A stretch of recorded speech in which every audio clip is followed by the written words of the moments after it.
With the help of React, Next.js and AI, we are going to build AI mockup interview taker application where AI will take your interview based on your resume and skill.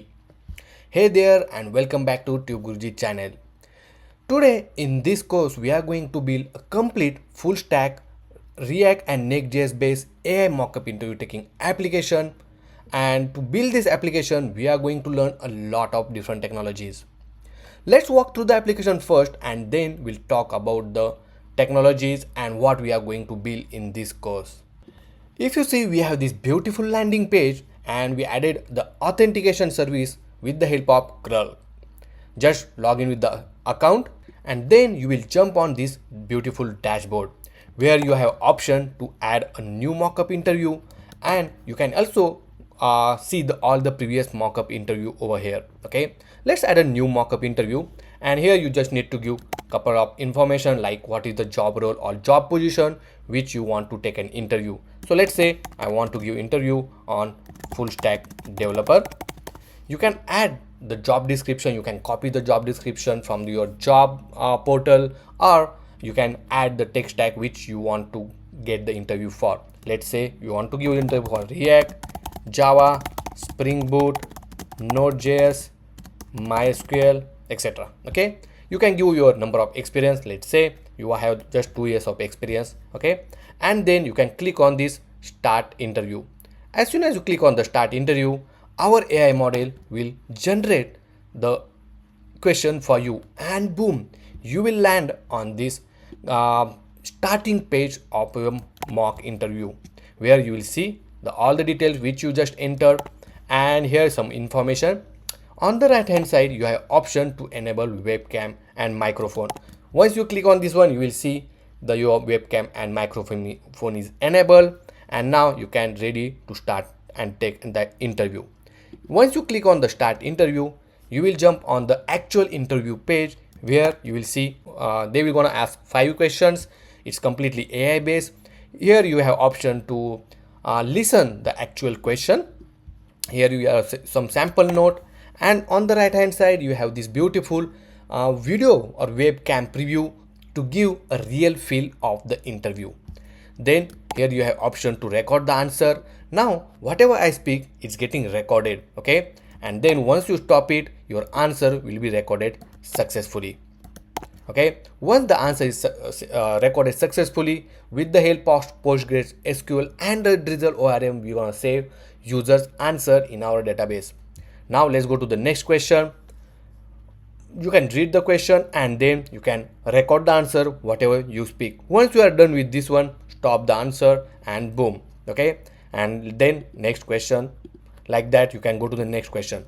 Once you think that interview is over, just click on this end interview and boom, it will give you the feedback of the interview. Whatever the question you gave the answer for, only for that question it will give you the feedback. For example, for the first question you give the answer, and here you will see the rating, your answer, your whether what is the correct answer for this question, and then the feedback for the given question, whatever the question and answer you gave. Okay, same thing you can just go to the second question and likewise, and everything that we're gonna build it completely from the scratch.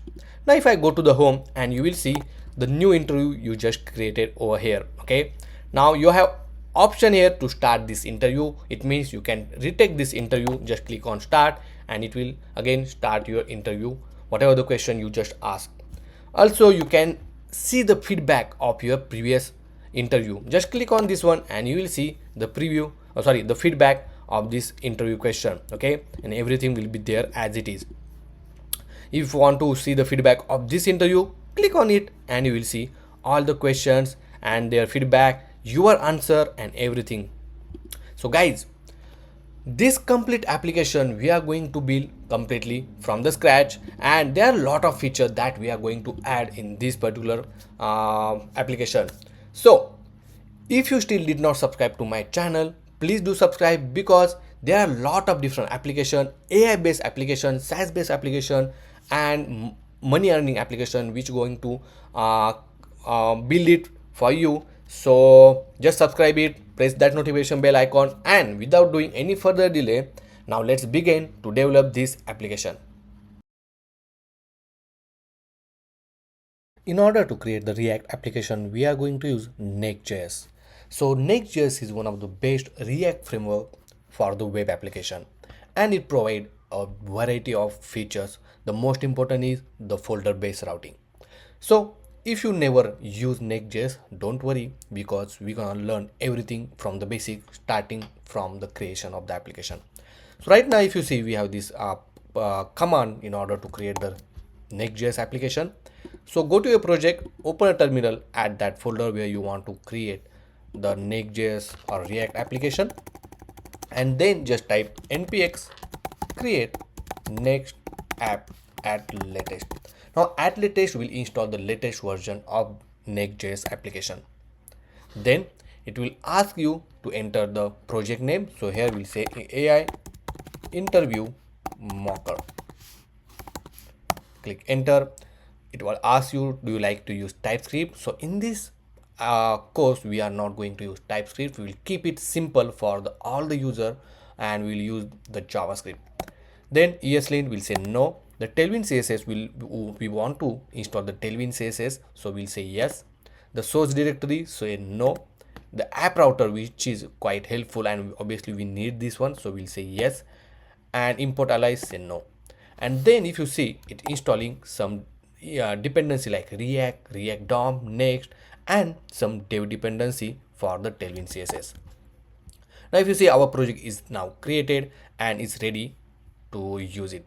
Now open a VS Code and then locate the folder, means we want to open that particular project. So go to that particular folder, and then also in this case is in Next.js AI mockup, open and say yes, I trust the author. And if you see on the left hand side, you will see a bunch of file and folder.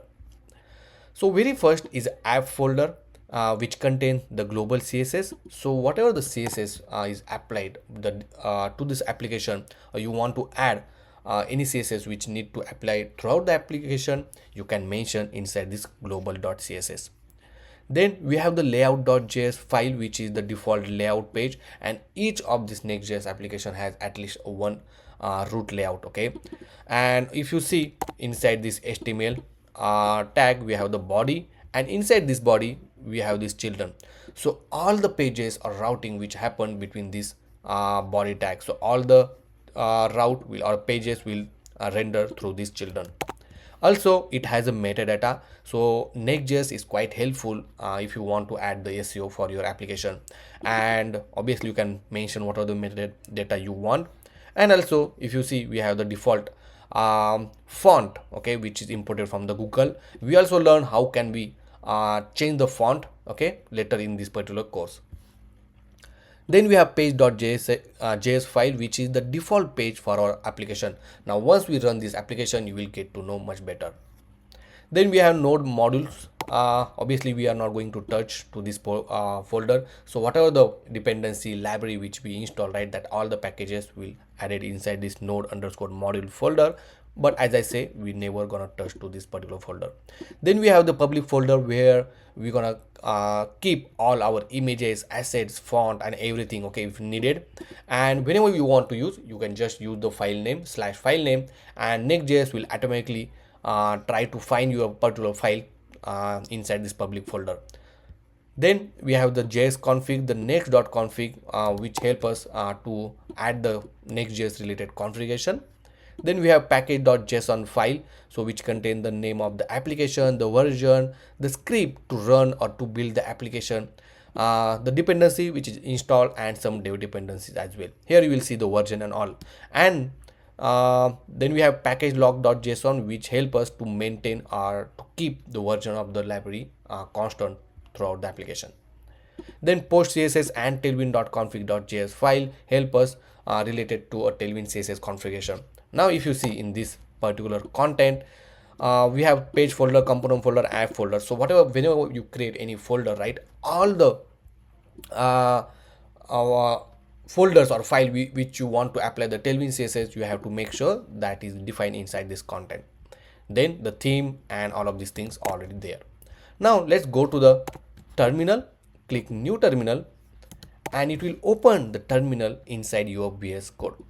Now just type npm run dev to run your application, and if you see, your application is now running on the port 3000. So if you open this localhost 3000, you will see your application is running. So if I just do control and click, you will see your application is running now. Okay, and now this is the default page for your application. So let me bring this side by side like this, so it is easy for you to understand. Now if I go to this app folder and the page.js, which is the default page of our application, and that's what it's rendering on the screen. Okay, let me clean this out. I will delete everything, and then I will just put the empty div tag and save it. Now you'll see nothing is displayed on the screen. But here if I say in h2 tag, let's say subscribe to Tube Guruji. So if you did not subscribe to my channel, please do subscribe. And here you will see the text called subscribe to Tube Guruji, right? So as soon as you update your page and save it, it will automatically render or auto refresh your application. Then also if you see, we have these gradient lines, so you can remove that one. So in global.css, inside the root, they applied a background start and an RGB color, so that is the reason we are getting that gradient lines. But if I remove it and save it, you will see that line is gone, and now we have the proper white background. So that's how you can create your application and run the application. Next, we're gonna set up the ShadCN library, which is one of the popular Tailwindcss library to build web applications. So just go to this ui.shadcn.com, and here you will find this official page or website for this ShadCN library. This is just a Tailwindcss UI library, okay, in order to build the UI and all. And here you will see the example and everything. Now let's go to the documentation, and here click on installation. Obviously we are using Next.js, so select the appropriate framework, and then you have to follow these couple of steps. As we already created the Next application and we already have the Tailwindcss installed, so you don't need to create an application again. So we'll go to this step in order to install the ShadCN. So copy this command, then open a terminal. So here you have option to add a new terminal and paste the command. Now you have the two option. One is default and New York. I can keep default as it is, and you can select the base color. So I will select the neutral. You can select the one which you want. Obviously you can change that later on anytime. And then it will ask you, do you want to use a CSS variable? Say yes, and then it will install the dependencies for you, and boom. Now interesting part is, as soon as you install this ShadCN, it will add two new folder. So one is the component folder. Right now it's empty because we did not add any component, and another is lib folder, which contains the util.js file. So you don't need to touch this lib folder at any time. And also we have this component.json file get created as soon as you install the ShadCN. And most important, in tailwind.config.js file, you will see some of the colors get added over here. So we have this some basic colors, some primary colors, secondary, and all of them. Okay, if you want to change, you can just add any hex code and it will update throughout the application. Now let's try to add a new component. Let's go to this component, and in that we have the button component. And in order to use this ShadCN button component inside your application, you just need to install this button component through this command. So copy this command, go to your project and paste it. Now once you install it, it will say done, and if you see, it's done, right? Now over here inside the component folder, the new folder UI get created, and over here we have this button.jsx file. Okay, so obviously here it already have some code written on it, but if you want to change anything, you will see it has a variant and the size and all the properties. Now let's use this button. So here I will just add this button. So if I type button, you will see that I get this recommendation to import this button, and the button component get imported, and inside this I will just write subscribe. Let's save this one and let's go back to our application, and boom, you have this beautiful subscribe button. And in this case, if you see whatever the shared CN components is there, it is applied to this subscribe button. That's how easy it is to use a shared CN UI components. Now, if you want to change this primary color, right now it's a kind of neutral or black color, right? And if you want to change it throughout the application as a primary color, you can just go to this tailwind.config.js file and search for this primary section. Now, the default is already defined by the shared CN, but here you can change it. For example, let's say I want to use another one. So I will put some hex code like this and save it. And if I go back and boom, if you see now our button color get changed immediately. Okay, now whenever I use any shared CN component, the primary color will be look like this. Okay, so guys, that's how you can use or integrate your shared CN inside your Next.js application. Now let's implement the authentication for our application, and for that one we are going to use a Clerk authentication service. But before that, let's walk through how the workflow will be for the authentication. So once user open our website or come to the landing screen, we're gonna have option to log into the application, and once user enter the credential like username, password, or we're gonna give option to log in with the Google account or Facebook account or Microsoft account. Then the credential are once it valid, right, we're gonna give access to our application and user will redirect it to the dashboard page. Okay, but if user is not validate or if the login is unsuccessful, then we're gonna access the denied, and then we're gonna show error message or we will redirect it to the landing screen. Okay, so after this authentication, we're gonna implement all our application, the logic, the all the control and everything, right? So this is a very important part inside our application. So as I said, we are going to use a Clerk authentication. So Clerk authentication is one of the most popular authentication service provider, and most important thing, it provide a lot of different functionality and it's free to use. So just go to this clerk.com, and if you don't have an account, create a new account. Recently they made some updates inside their UI kit and all, and that's quite awesome.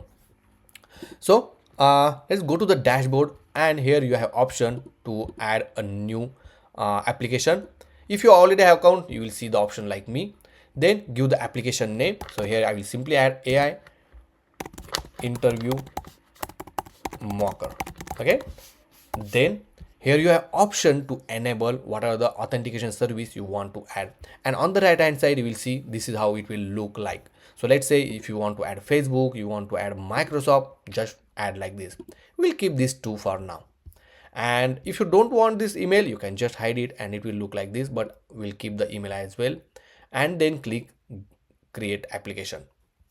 Now if you see, the application is getting created, but in meantime we can install the Clerk and all. So right now we have to select the appropriate framework. So in this case is Next.js, and then first thing we need to do is to install the Next.js. Don't worry, we will go to these options as well once we add the or install this particular SDK. So let me close all of this tab and just add this Clerk Next.js. Then you have to add this environment variable. So copy this one, then go back to your application, and inside the root folder we're gonna create a new file called .env.local. So all the important or security or API keys will keep inside this env.local file. Then we need to add a middleware.js file inside the root directory. So simply copy this file name, and inside the root directory I will paste this file name, make it JS because we are using JavaScript, and then whatever the content you see, just copy this one and paste it here. Okay, and save it. Now I'm going to tell you how to use this middleware and all, but before that let's add the Clerk provider. You have to wrap this your application inside this Clerk provider. So if I go to this layout.js file, you will need to wrap your application inside this Clerk provider, and make sure to import this Clerk provider as well from this clerk/nextjs, and then save it. And that's all, right? Now if I go to our application localhost 3000, you will see nothing get changed. But in meantime, let me show you about this Clerk dashboard. So on the left hand side, you will see this bunch of options like users. So whenever user login, you will see all the users over here. Then inside the user and authentication, you will see all the different options. You can enable the authentication service, like I enable Google and Facebook, but you have option to enable furthermore. Then you can enable multi-factor authentication, Web3. You can even add the restriction to some domain as well. They recently added this organization features as well, so this quite interesting. Then the interesting part is you can even customize your UI screen, the UI kit screen, how you want, and everything, right? And everything you will get it here for free. So just go ahead, try it, and if you really like this, just let me know in the comment section. So now just search on a Google like Clerk Next.js, okay, and it will give you this Next.js quick start documentation.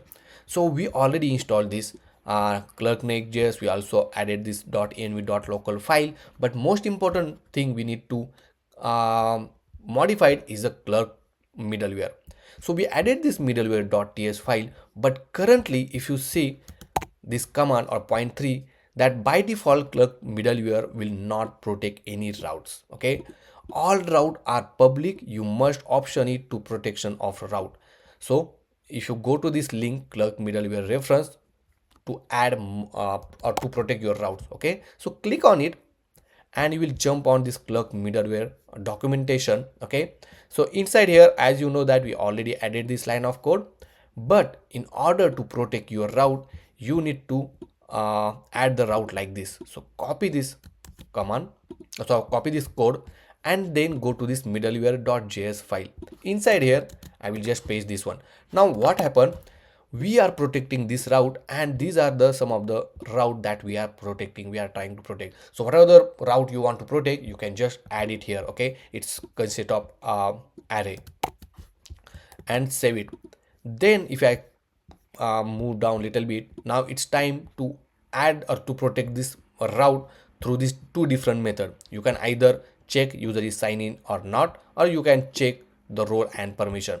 So right now we'll just check whether user is sign in or not. So if you see inside the Clerk middleware, it's checking if is protected route, and then it depends on that one, it will redirect you to sign in page if it's not protected.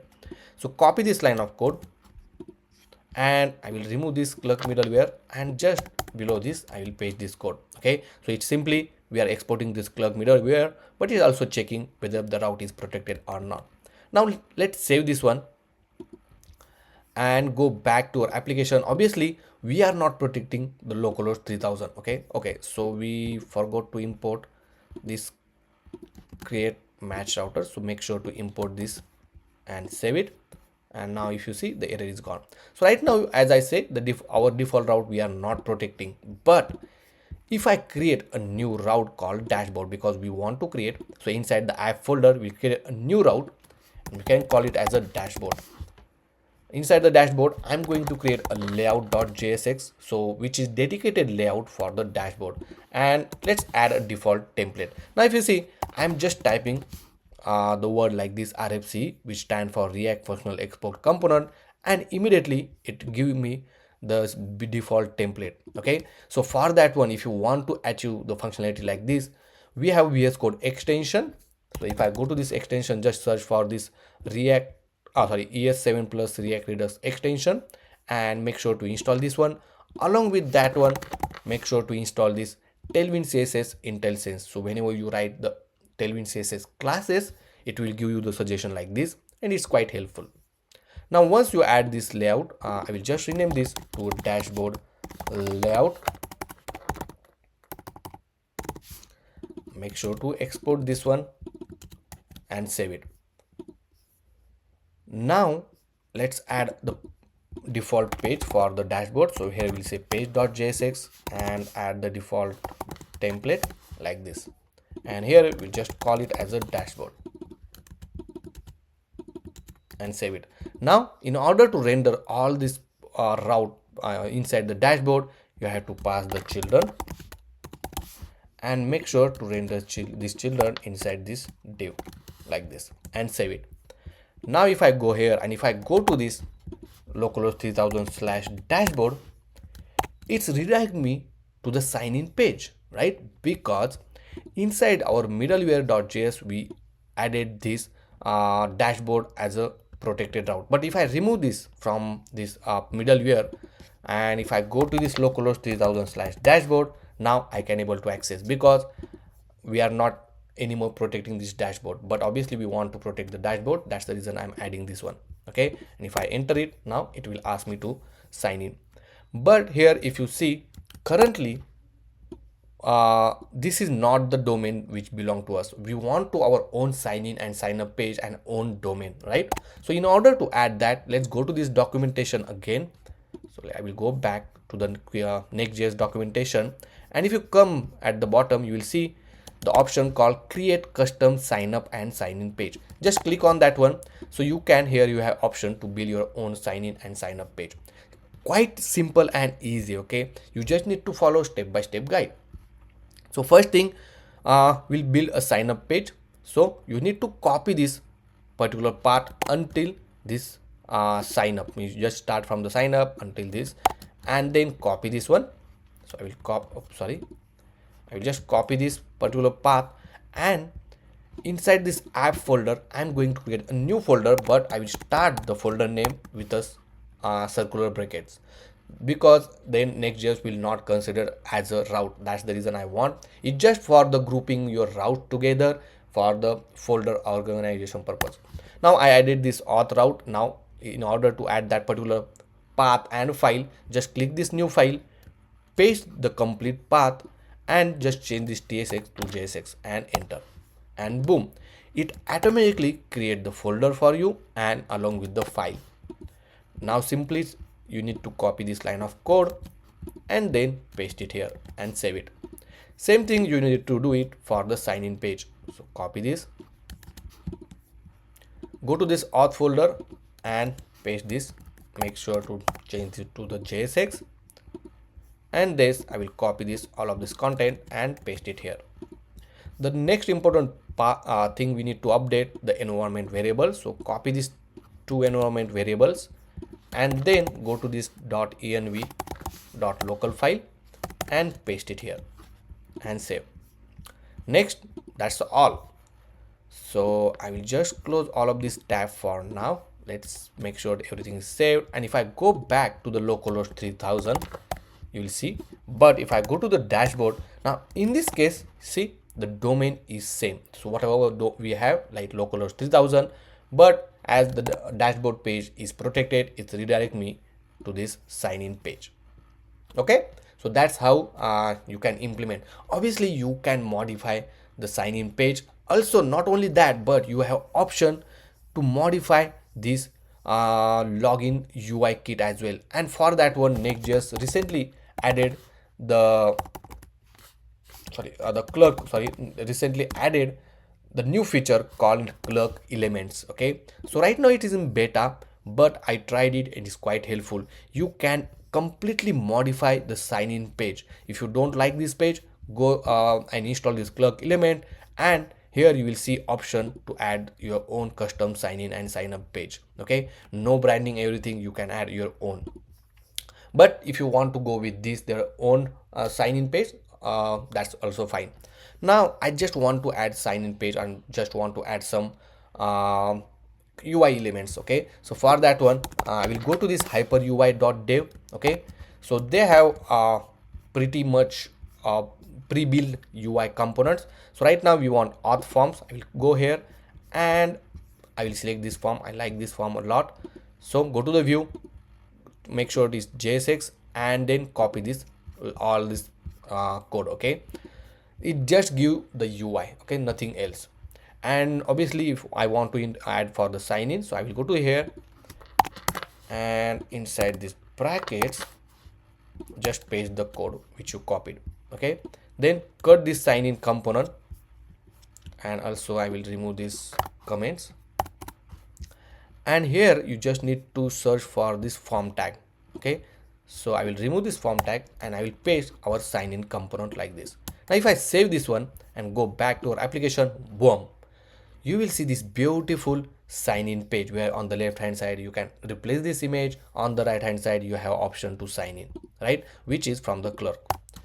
Then you have option to replace this text. Let's say you want to remove this and you want to say welcome to AI interview mocker,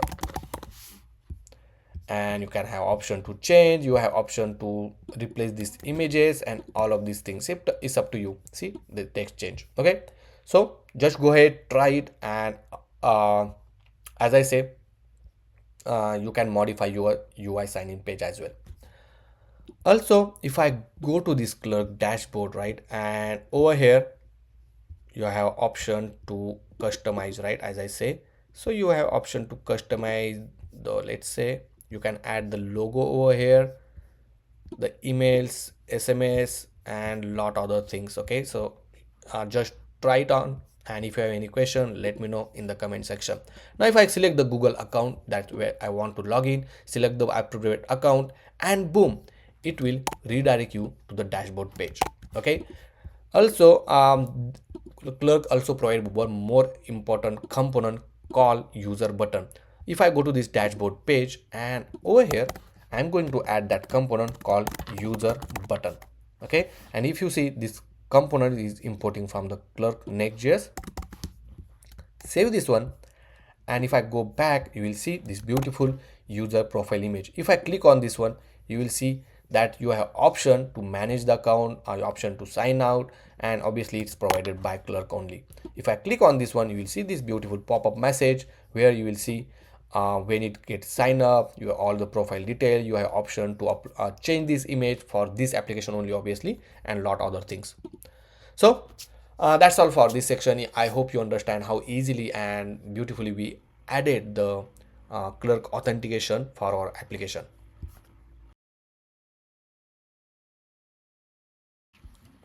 Now we are going to build the header for our dashboard, and in the header we'll keep it little simple. So on the left hand side we're gonna add the logo, so this will be our logo. Then in the middle section here we're gonna add all our icons. Okay, and sorry, not icon, but all our menu, like dashboard or upgrade or kind of menu. And on the right hand side we're gonna show the user profile image. We'll keep this as a simple as it is. So let's go back to our application, and let me close all of this tab first. Now if I go to this dashboard, right, we'll create a new component folder so that we can keep all of the component inside that folder, but make sure the folder name will start with the underscore components like this. Okay, so Next.js will not consider this folder as a routes, and this particular kind of folder structure help us to organize our application. And inside that I'm going to add header.jsx. Now add a default template, and then inside the layout.jsx above the children I'm going to add this header. Now we want this header throughout the application. That's the reason I added inside this dashboard layout. Next, inside the header, first thing obviously we need to add the logo, but we don't have the logo, so let's get the logo placeholder. So just go to this logopsm.com, and here you will find the bunch of logo in SVG format. Select the one which you like it. So I will select the one, so let me bring this little bit down. I will select this one, so I will copy it, just click on it and it will copy the SVG file, and then inside the public folder create a new file called logo.svg and paste this content. So this is just the SVG content. Then inside the header I will add image from the next/image, then source, and here you just need to use path like this, which means the file. Okay, you don't need to give complete path.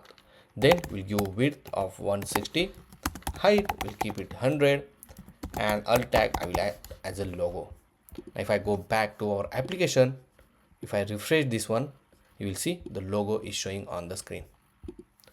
After this, we want add menu. So here I will add UL tag, and inside that I will add list tag.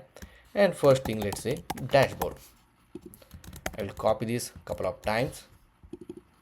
Then we want questions, then upgrade.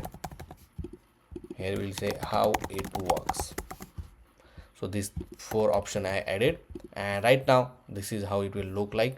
And the last, I want to add the user button. Now first thing, let's bring everything in one line.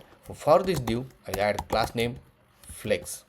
Then also I will give padding of 4, and this is how it look like. Obviously we want to bring this menu in one line as well. So for this UL tag, I will make class name flex, and I will add gap of 6. Okay, for this one, let's make item to be in the center. So it will be center like this, and we want this on the left, this section in the middle, and this user button on the right hand side. So just you have to mention justify between, and that's all. See, okay, and our header is kind of ready. But obviously I'm going to add the background as a secondary. Then I'm going to add shadow medium, so it will give the effect like this. Let's add shadow small. Okay, and we have this beautiful header. Now on the hover on any of these menu option, we want to add some kind of styling. So I will add the li class name. Here I will add on hover, I want to change the color to primary. Also on hover, I want to change the font to be bold, and just I will add transition all for a smooth animation. So if I hover on this one, you will see it's changed. Also I will make this as a cursor pointer, and then copy all of this class name for the rest of these menu options and save it. Now if I hover on any of this, you will see this beautiful style is getting applied. And at the left we have this beautiful user button where you can have option to manage account, sign out, and all of these things. Okay, next, as we are on dashboard, so obviously this dashboard we want to show it as a active. So it's quite simple. First thing, you need to add a constant path is equal to use path name, and this is the hook from the next/navigation. Make sure to import it. As you are using the hooks, you have to make this component as a client side, and then you just need to let me show you what is inside this path. Okay, so simply I will console the path. Okay, let's save this one, and if I go to the inspect panel, go to the console, here you will see the path is nothing but the /dashboard. So obviously we'll check if user is on that particular path or not, and then depends on that one we'll apply the style. So over here, let me add the conditional styling. It means, so first thing, you need to wrap in a curly braces and this particular tag, and then remove this single quote. Here we'll add a condition if path, okay, and we can split it or you can keep as it is. If path dot, not path, just we will say path is equal to /dashboard, then we want to show the text as primary. Make sure it is in the single quote, and then we want to make it as a bold and save it. Now if I go back and refresh it, you will see the dashboard is active one and is showing as active.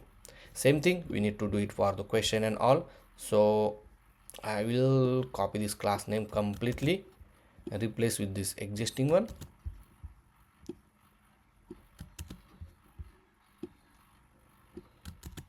And here we'll give the part like dashboard questions, or maybe we can write questions. We can change this later on if we need it.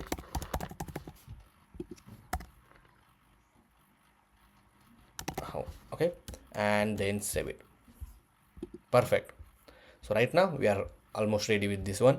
And the last important thing, that we need to hide this menu option when the screen size is small.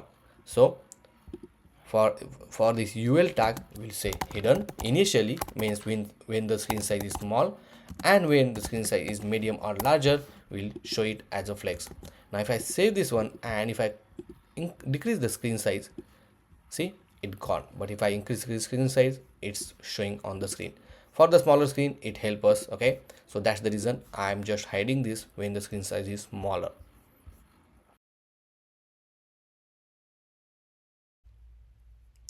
Now before implementing the actual logic to generate the question answer and to record the user answer so that we can give the report, first let's understand the workflow. So with the help of Google Gemini AI, we're gonna generate the question answer from this Gemini API. So depends on the prompt, we will generate the question answer. Then we're gonna show each question one by one, okay, so that user can record the answer depends on the given question, and that answer we're gonna convert into a text. So it's kind of speech to text. That also we're gonna learn how to do it.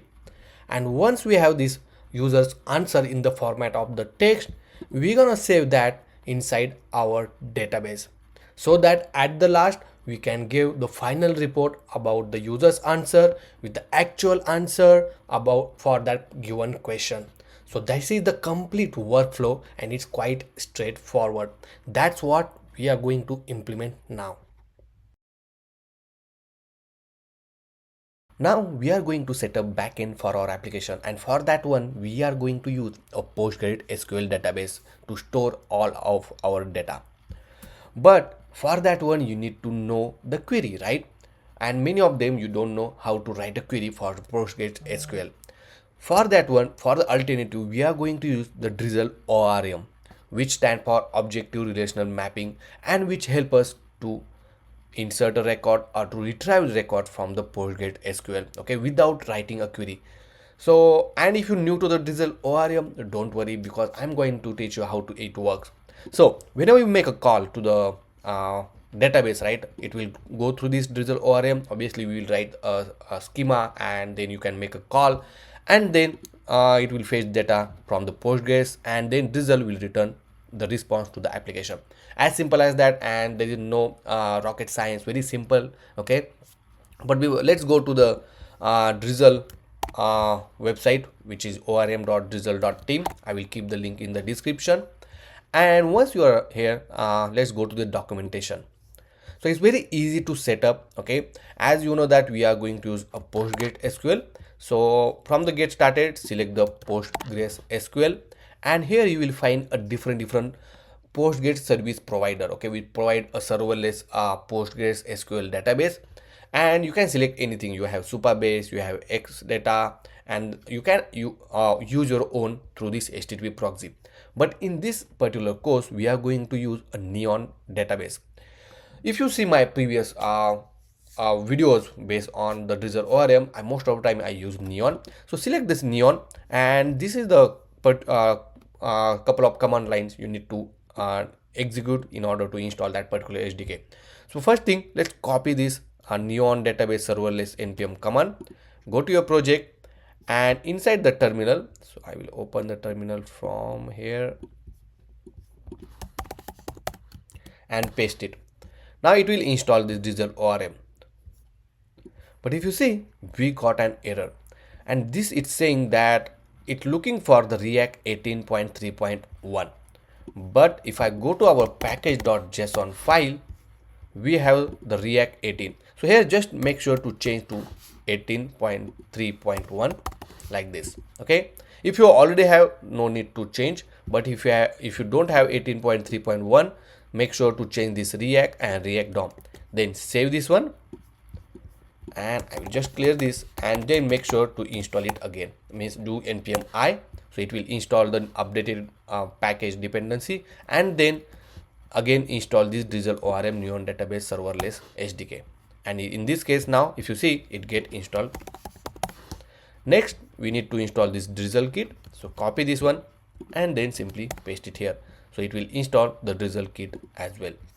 Next thing, we need to write this line of code, so just copy this 4 line of code and then let's go back to the utils folder which we already created.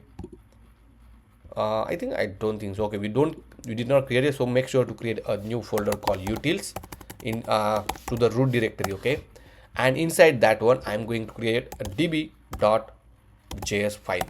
Inside that I will paste this line of code, and over here we need a Drizzle database URL. Okay, let's make sure to remove this exclamatory mark. So let's go to the neon because we need a database connection URL. So we need to go to this neon.tech, and it provides a free PostgreSql database for development purpose or a small business purpose. If you don't have an account, create a new account. I already have an account. I will just log in. And once you log in here, if you don't have project, create a new project. I already have the project created. I have a lot of database which already already there, right? And if you go to this on the left hand side, you will see the database, right? If you see, I already have a lot of project which I created through this neon database. But in this case, I will create a new database. I will give the database name like AI interview mocker, and then I'll say create. And if you see, our database is created. Inside the table section here, anytime you can go to your database, and here you will see all the tables and everything get created. Right now obviously we don't have a table, so it's not showing. Now once you create this database, let's go to the dashboard, and here make sure to select the database, the respective database which we just created, which is AI interview mocker. And here you will see the connection string. Okay, just copy this connection string, then go back to our application, and inside this .env.local file, I'm going to create a new environment variable,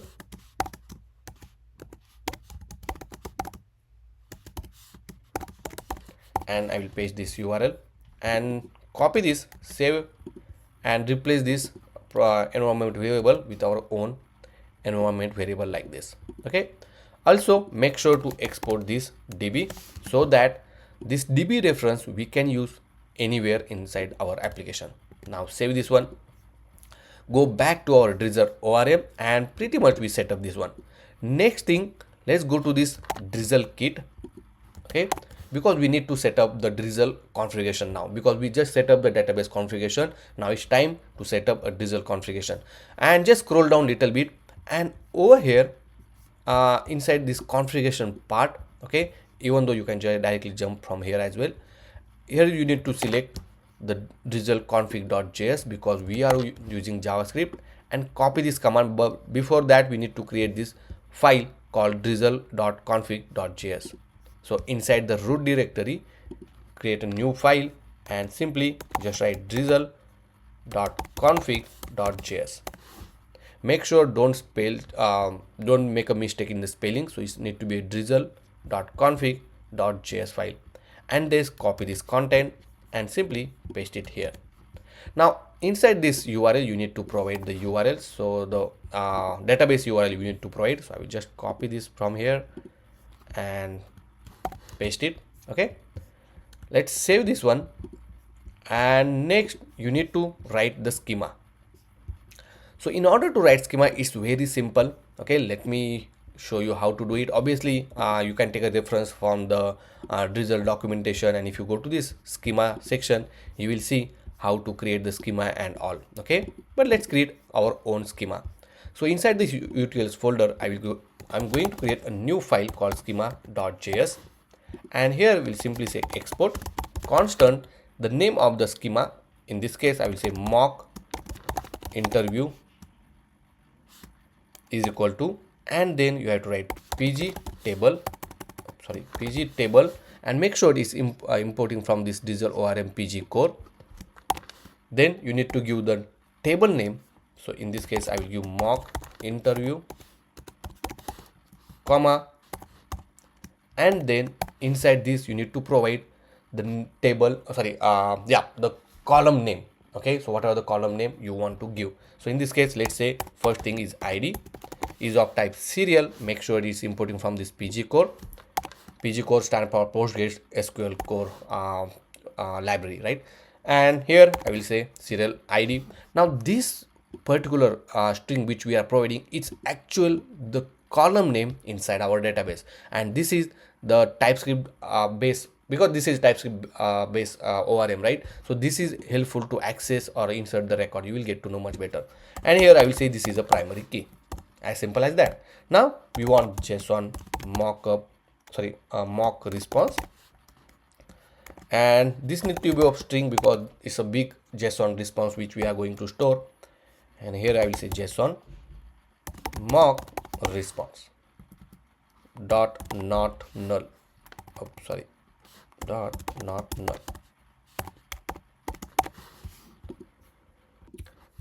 Then job position is of the varchar. Oh, make sure to import this text as well, okay, from this pg core. Then varchar from the pg core, and here we need to add job position, and is of type not. We want the not null. I will copy this multiple times because I want it. Job position, here I will change a job description and job experience. Okay. Here I will just replace this column name as well. Next we need to write a created by, who created this mock interview, right? So that user's email id will come here, and simply I will add created by, which will be a not null, and created at what time or what date it's created, so that one as well, created at. Okay, and last is we want to add a unique mock id. Okay, it's a big string but it's a unique one, so that id we want to add. So I will write varchar mock id dot not null. Okay, and that's all. Right now, obviously if you want to add more columns, you can add it later on as well. Okay, but this much column we want to add inside the mock interview table.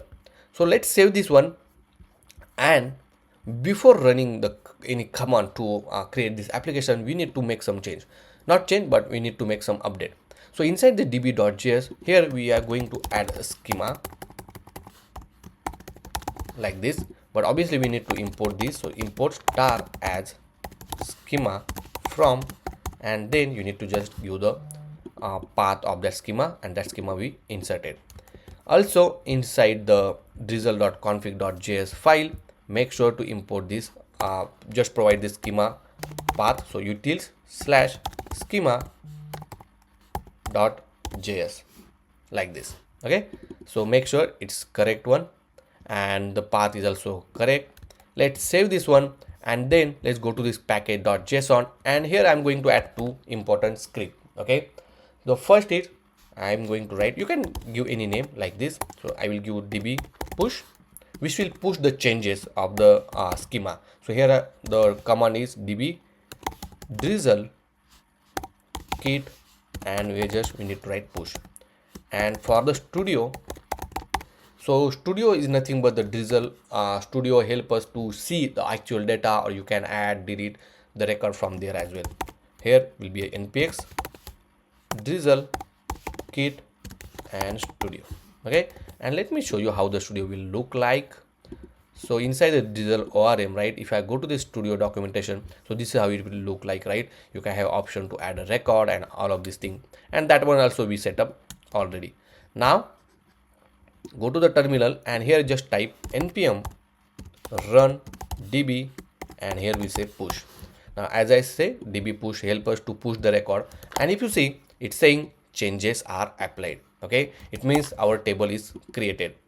Now if I go to this neon database, and it's under the table, okay, and if I select this AI mock interview mocker database, you will see that particular table is get created with this all the column.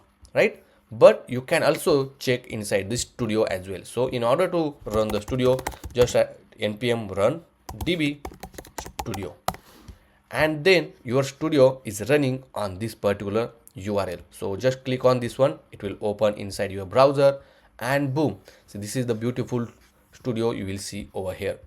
Here you can see the table. Right now we only have one schema and which belong to one table, and it has all the columns we just created. Also you can have option to add a record, delete the record from here as well. Okay, you can even run the Drizzle query from this Drizzle runner, and you will see the schema which you just created from your schema.js file. And SQL runner, you can even run the SQL query as well if you know how to run it. Okay, so that's how we can set up the Drizzle ORM with this PostgreSql as our backend. Next, obviously, we're gonna learn how to uh, connect with the Drizzle, sorry, not Drizzle, but Google Gemini API, so that we can create a interview question from the AI, and then we're gonna insert that inside our database, okay, through this Drizzle ORM that we're gonna learn next. In order to add or to start a new mockup interview, right, we need to give an option to user to add a new mockup interview. So on the dashboard we're going to give an option like this, or it will be a card, and once user click on this one, we're gonna show the pop-up or dialog to enter all of this detail like job position which user is applying, the description or a tech stack, okay, in short. So what is the job description or what will be the tech stack, he can enter that one, and number of year of experience which this job is looking for or you want to give an interview for, right, whether it's a 4 years, 8 years, 10 years, so that one. And when user click on start interview, we're gonna make a call to the AI model, which for that one we are going to use a Gemini API. Okay, so it will be a Google's Gemini API. If you want to use ChatGPT, you can use it. So once user click on this start interview, it will call to this Google Gemini API. We're gonna send all of this information to this Gemini API, and then Gemini API will return the response back, and this response we're gonna store inside our database. And obviously you know that we are using a PostgreSql database. So once we have all of this information, who created this particular interview and everything, all of this information we're gonna save inside our database, and later on we gonna start the interview process. Okay, but before that, first thing first, we need to create this beautiful UI design or dialog box so that user can enter the information, and then next we'll gonna set up a Gemini API so that we can get the response from the AI. So let's go back to our application first. Let me close all of this tab, and inside this app folder we already have this dashboard folder. Okay, and inside this underscore component I'm going to create a new component, and we can call it as a add new interview.jsx file. So let's add a default template and save it. Now inside the page.js file, right here, I'm going to let me remove this all of this text first, and I will add a name for this page. We can call it as a dashboard. Also, if I go back to our application, so where is our application? So localhost 3000. Okay, we need to go to the dashboard. Obviously we need to log in,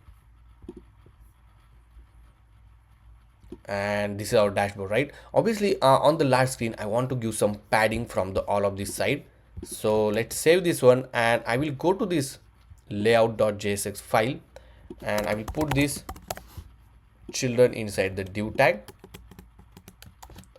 and then I will simply add some class name. So here I will say a margin from the x-axis as a 5. Then when the screen size is medium, I will give margin x to 20, and when the screen size is large, I will give margin x to, let's say, 36. Okay, and save it. And if I go back, this is how it will look like. Then let's go back to the page, the dashboard page, and here for this h2 tag we'll add a font bold text to Excel, and for this div I will add a class name padding of 10. Then I will add another h2 tag, and here we'll simply say create and start your AI mockup interview and save it. And if I go back, so this is how beautiful will look like. You can just change this color, so text gray, and if you see, as soon as I type something, right, we got the recommendation, and you can select, let's say 500, little lighter. Perfect. After this I'm going to add one div, and inside this div we'll add new interview like this. Obviously I want to add a card, so and it will be in the grid, so we'll make grid column 1 on the small screen, and on the medium we'll make grid column 3 like this, and margin y to 5. Next, let's go to this add new interview mockup, and over here simply first we will add a the rectangular box, and let's add a div.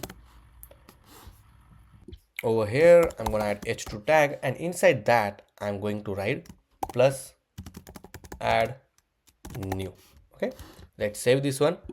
I will just make class name font bold, text let's say large. If I go here, this is how it will look like.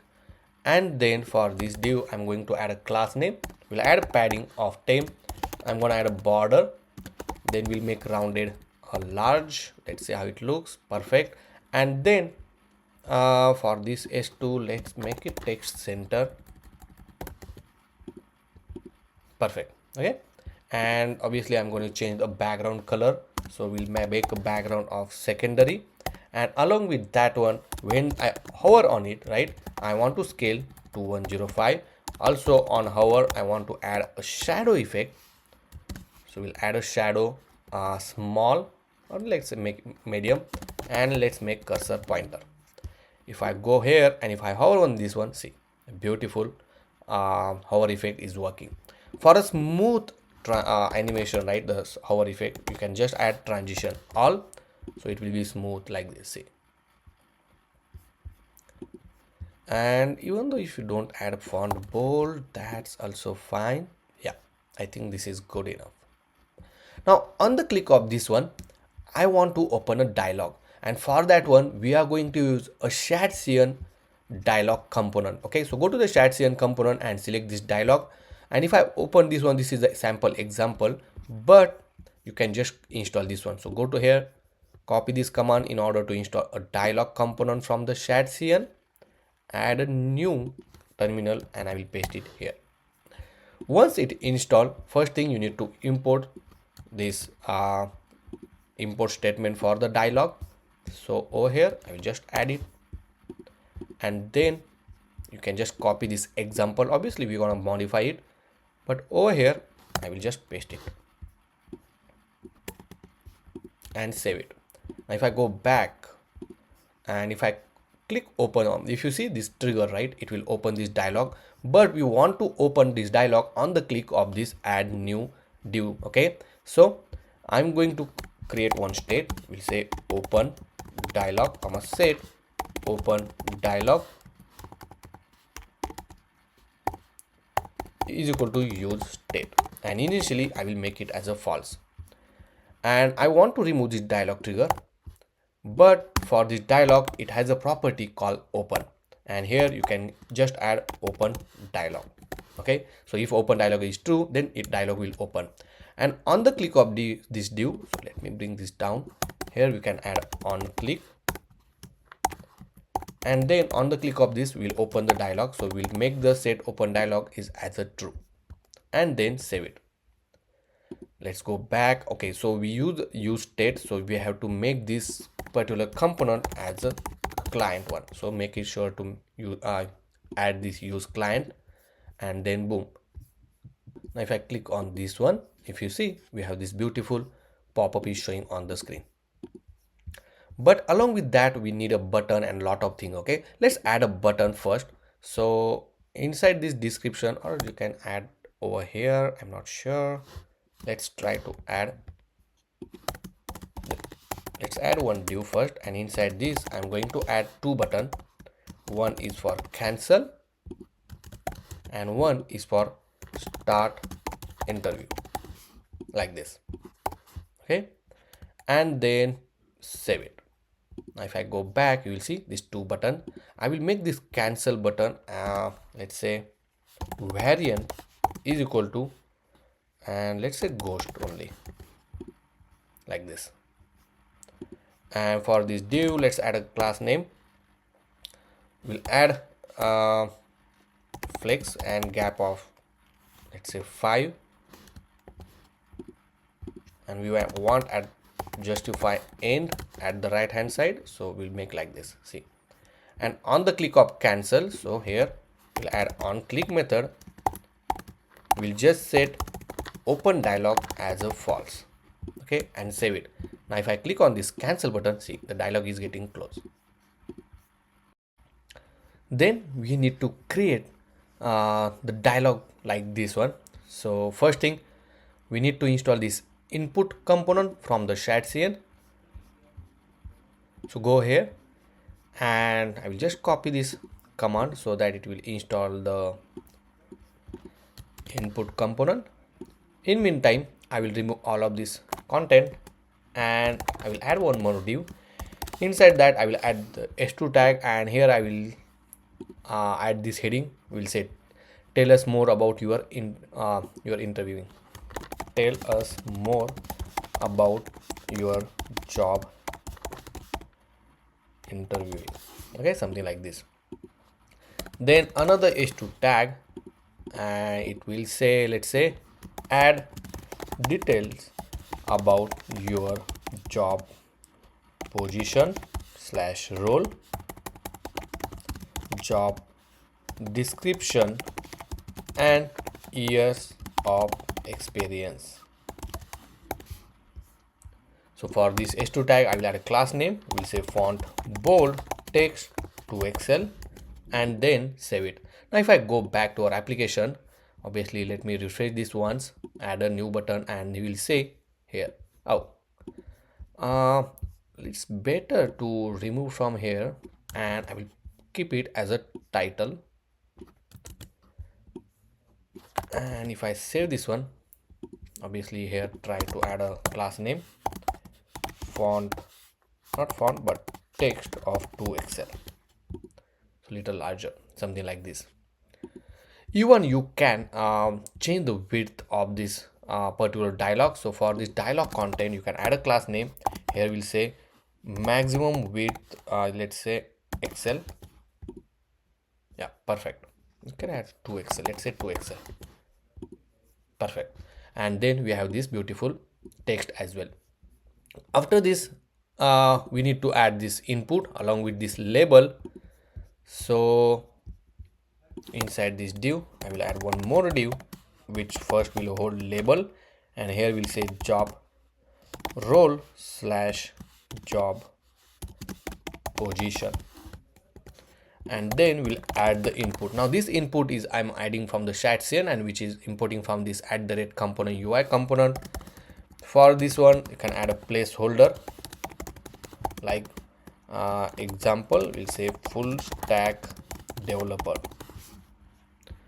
Save this one, and let's see how it look like. So this is how it look like. Obviously we need to give some margin from the top, so we'll add a class name.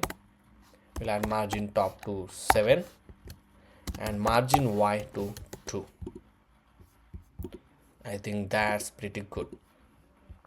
Next, another field for, we have the, I think, text area, right? We need a text area, and text area so you can import from this .cn component. So let's go here, copy this text area component and execute in your application, so it will get installed. And simply I will copy this div. I will just keep this as a, let's say 3 everywhere, and here we'll say job description / text in short. And then instead of input I will say text area. The placeholder will say React, let's say Angular if you want, then Node.js, MySQL, etc. And now if I go to our application, this is how the text area will look like. That's beautiful.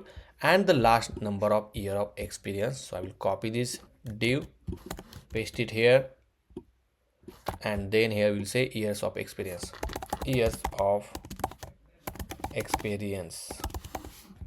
and here we'll say, for example, let's say 5. Okay, and I think that's pretty good. Here I'm going to add a type is of number, so it will only accept the numbers. Okay, so if I try to put something text, it will not allow, but if you type something like this, it will add that one.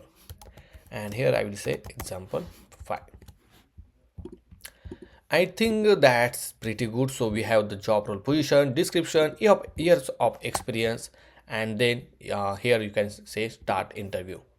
Also, if you want to make as some kind of required field, right, you can just wrap this complete both the div inside the form tag. Okay, something like this. And for this button, I'm going to add a type as a button only, and here as well I will add a type as a button. Okay, let's save this one. And if I make this as a required field, so here you just need to type required. If I go over here, okay, and if I did not type something, I don't know whether it's working or not, but let's see. Okay, so obviously here we need to make a type as a submit, and if you see, now we got the option that, okay, please fill out these details. Okay, same thing we're gonna add for all the field. So because all field we want as a required, here you can add the max experience, like let's say 50 years. Okay, because there is a very less chance that the experience will be, here we'll add more than 50, right? So if you see, the value must be less than equal to 50, but it's up to you. Let's say max is 100. Okay, and that's all. And I think pretty much done. Now another thing, here I'm going to create a new couple of states to hold this value. So one is job position, comma set job position is equal to use state, and I will copy this couple of times. Here we'll say job description, and then job experience.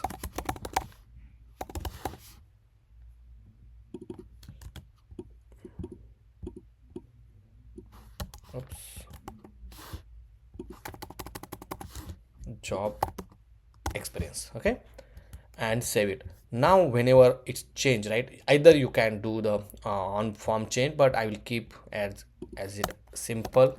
So here I will change, add on change method. Now this on change method will emit the event. Okay, and in order to get the user entered value, we need to write, let's say obviously we are putting job position, and here we'll just need to say event dot target dot value. Okay, same thing we have to do for the remaining inputs. So for the text area, let's say here will be a job description, and here will be a years of experience. We can call it as job experience. Okay, so all three values are set, and I'm going to write constant on submit. Now on the click of this one, on submit method will get triggered, and this method you can connect to this form on submit method, and here you can just say on submit. Now whenever form is submit, this on submit will get called, and here for your information I will just write inside the console just to make sure that everything we are getting as expected. So job description and job experience. So let's save this one, go back to our application, click add new. If I try to start interview, it will please fill out the details. Here we will say full stack developer, the React, and years of experience, let's say 8. And inside the inspect panel, go to the console in order to check whether we are getting result or not, and click start interview. So immediately, if you see, it get refreshed because the form event is get triggered and it refresh your screen. So for that one, you can accept the event E, and here you can say event E dot prevent default. Okay, so that particular refresh screen will not happen. Okay, now if I try to again put something, let's say full stack developer, here we put React and number of experience 6, start interview, and now in this case, see, the screen did not refresh it, and inside the console we got all of the detail, the full stack developer, the React, and 6. So whatever we enter, we are getting inside the console. It means everything is getting saved inside the state. Now we gonna set up the Gemini API. So for that one, just go on Google and search for the Google Gemini API. And if you see, we have this AI Studio. Just go over here and you will launch on this site called ai.google.dev. This is for the AI for the developers, and it's very easy to use it, easy to access. First thing, if you don't have an account, create an account, and let's click on this get API in Google API Studio, or just simply sign in. I will put the link in the description so you can just check it out.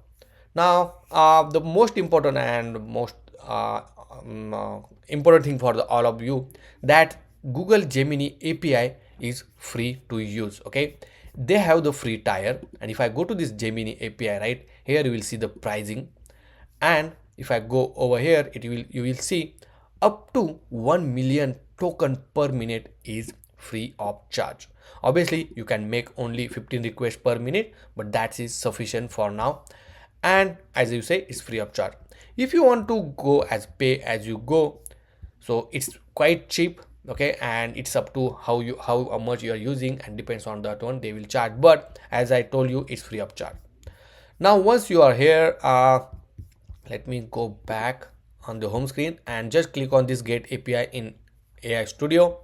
So over here, if you see, we have this get API key, and here you can create a new API key. I already have created couple of them. I will use the existing one. Okay, but you can create for free. Next, go to this create new prompt and click on this chat prompt. Here you can test how it works and everything. Okay, let's say for example, you are getting all the information, like let's say job position. Here I will type full stack developer. Okay, then we'll say job description as React, Node.js, MySQL, that's all. Okay, and here we'll say job X, or just say your years of experience, we'll say 6. Okay, and then we will write our own prompt, like depends on this information, please give me 5 interview question with answers in JSON format. Okay, give question and answers as filled in JSON, and then click run. Now what it will do, it will only give you the JSON formatted result, and if you see, it has a questions and answer, right, and it will give you only 5 because we asked for the 5 interview questions. Okay, now interesting part is, if you see, we have an option called get code. Okay, and if I click on this get code, obviously select the JavaScript because we are using the JavaScript based React, and here is a sample code in order to make a request and to get this result like this. Okay, so that's what we need to do. But I hope you understand how we can add a prompt like this. Obviously we are going to add this prompt in our application as well, but for test purpose you can just go over here. Also you can switch to the other model. If you see, we have Gemini 1.0 Pro, the Flash and Pro as well. I will keep this Flash because as it's free. Now let's implement the code in our application. So first thing, click on this get code and select the JavaScript. Obviously first thing we need to do is to install this generative AI SDK. So this is the command line. So copy this one, go back to our application, and inside the terminal, let's clear this and paste it here. Okay, so it will install this Google Generative AI. I will close this all of this tab for now. Then we have to add this line of code. So just copy everything, okay, like this, up safety setting as well, up to until this point. Okay, copy this.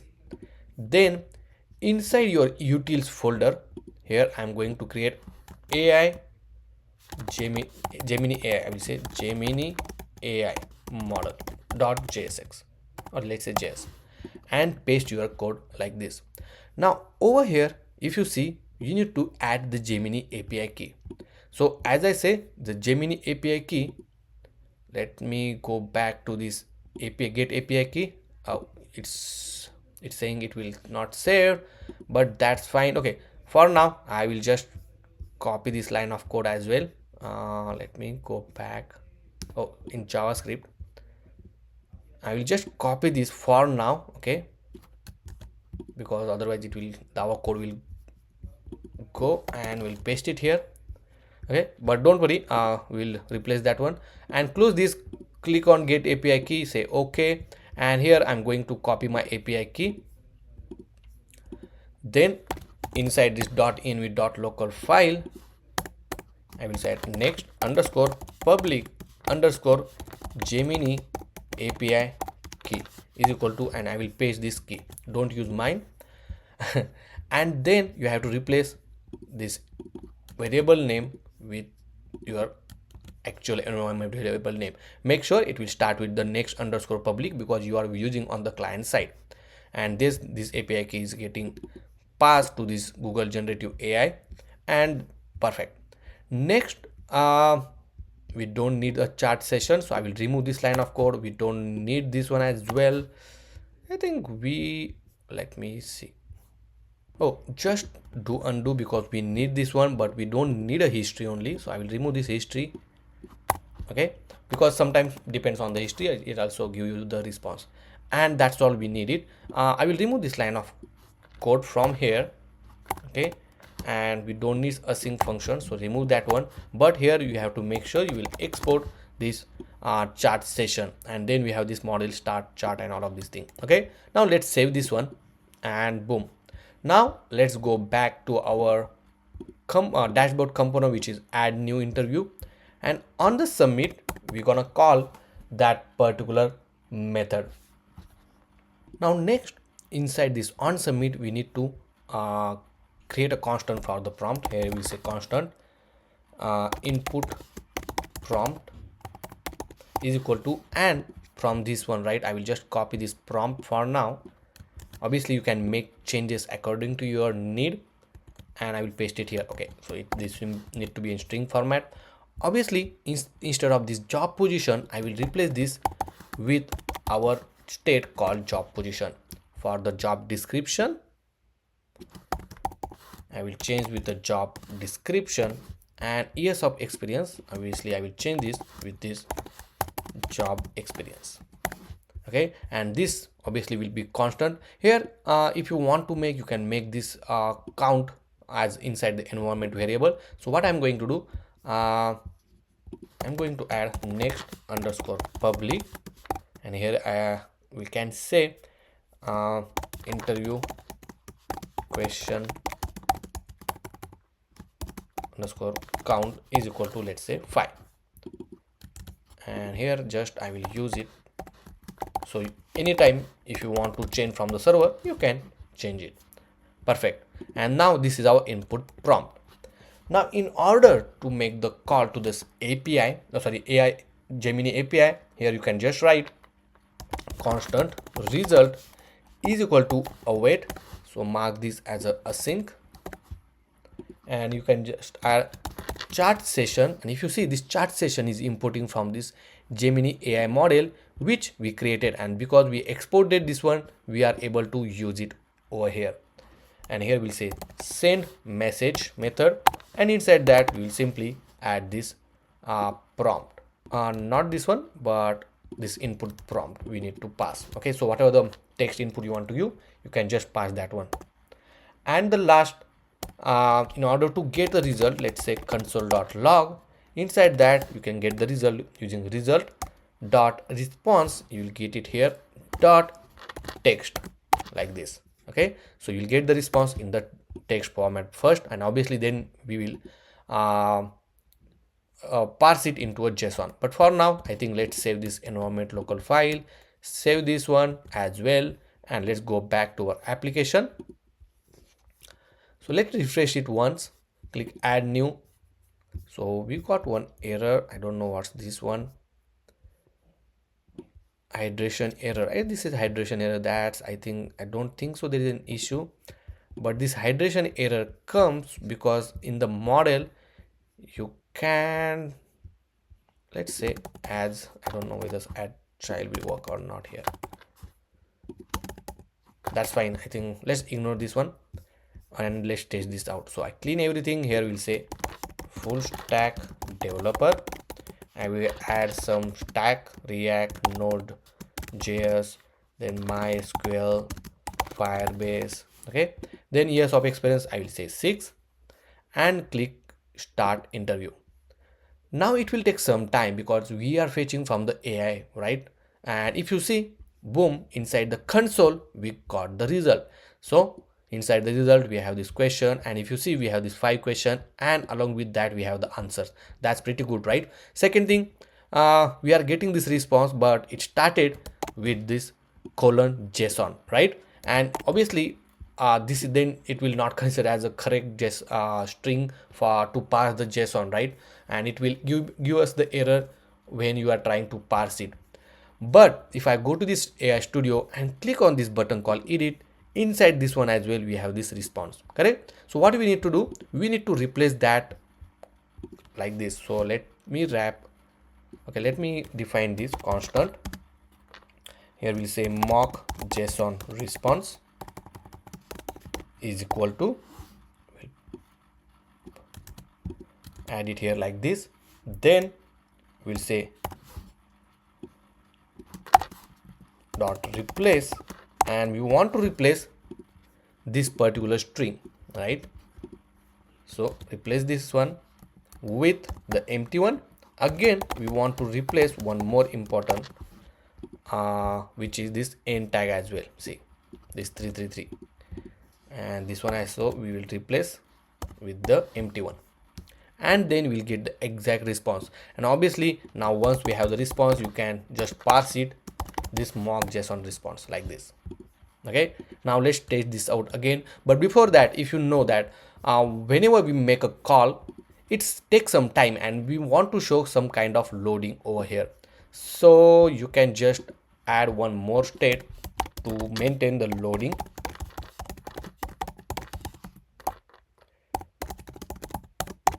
And initially I will make this false, but whenever you just click on the submit, we'll set the loading as a true, and once it's finished, we'll set the loading as a false. And whenever there is a loading, right, I will disable this button. So we'll say disable is equal to when the loading is happening, and along with that one I want to show some kind of loading text. So here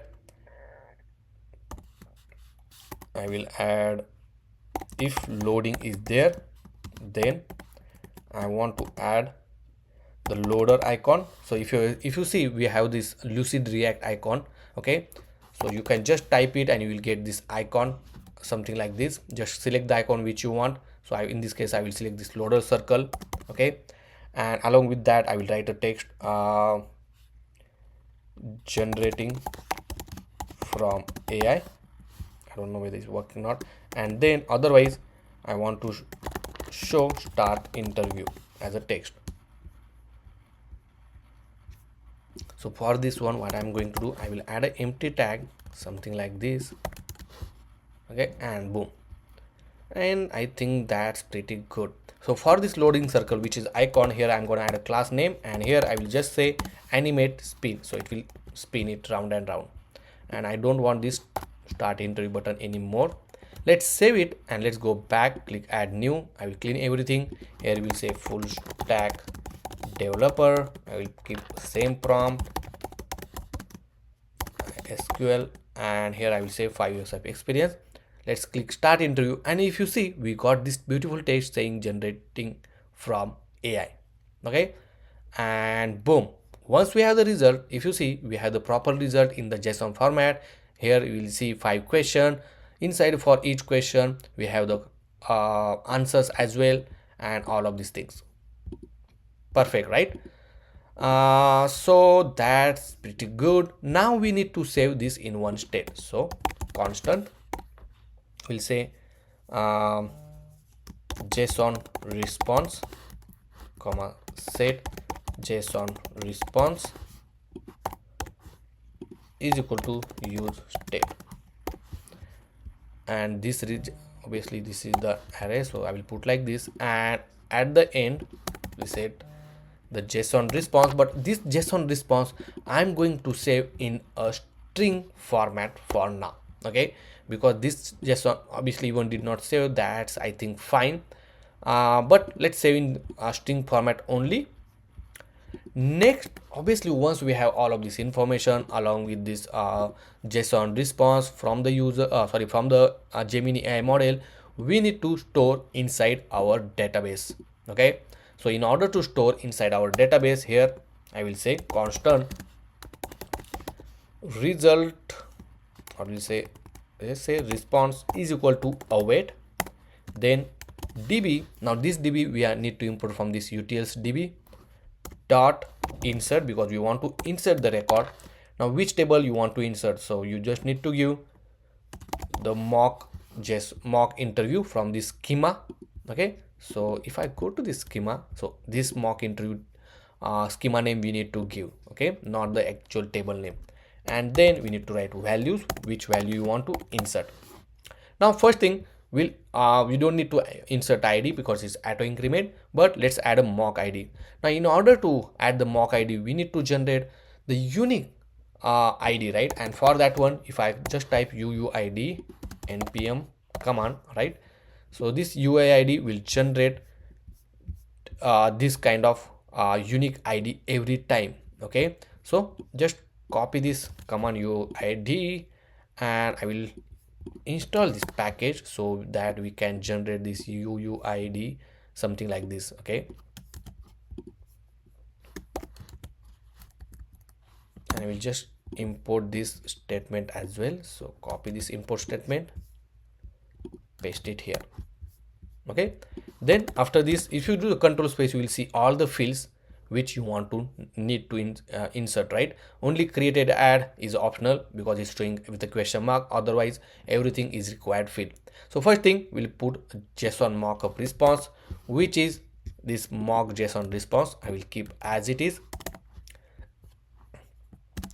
Then job position with a job position, then job description with a job description, then job experience with this job experience. Then what else we need to add? Created by, so who created this particular interview mockup, right? So that user email we need to add. So we'll say created by, and we need to get the user detail.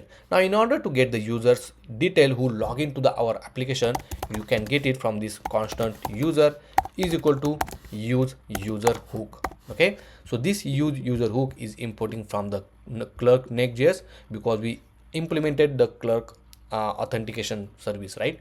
And then in order to use it, you can just use user dot primary email address dot email address like this. And last is created add. So obviously here we need to provide the timestamp or just a specific date. So for that one, I'm going to use this library called moment. Okay, this is very popular library, so you might know this one. And in order to add the date, you just need to import this moment library first.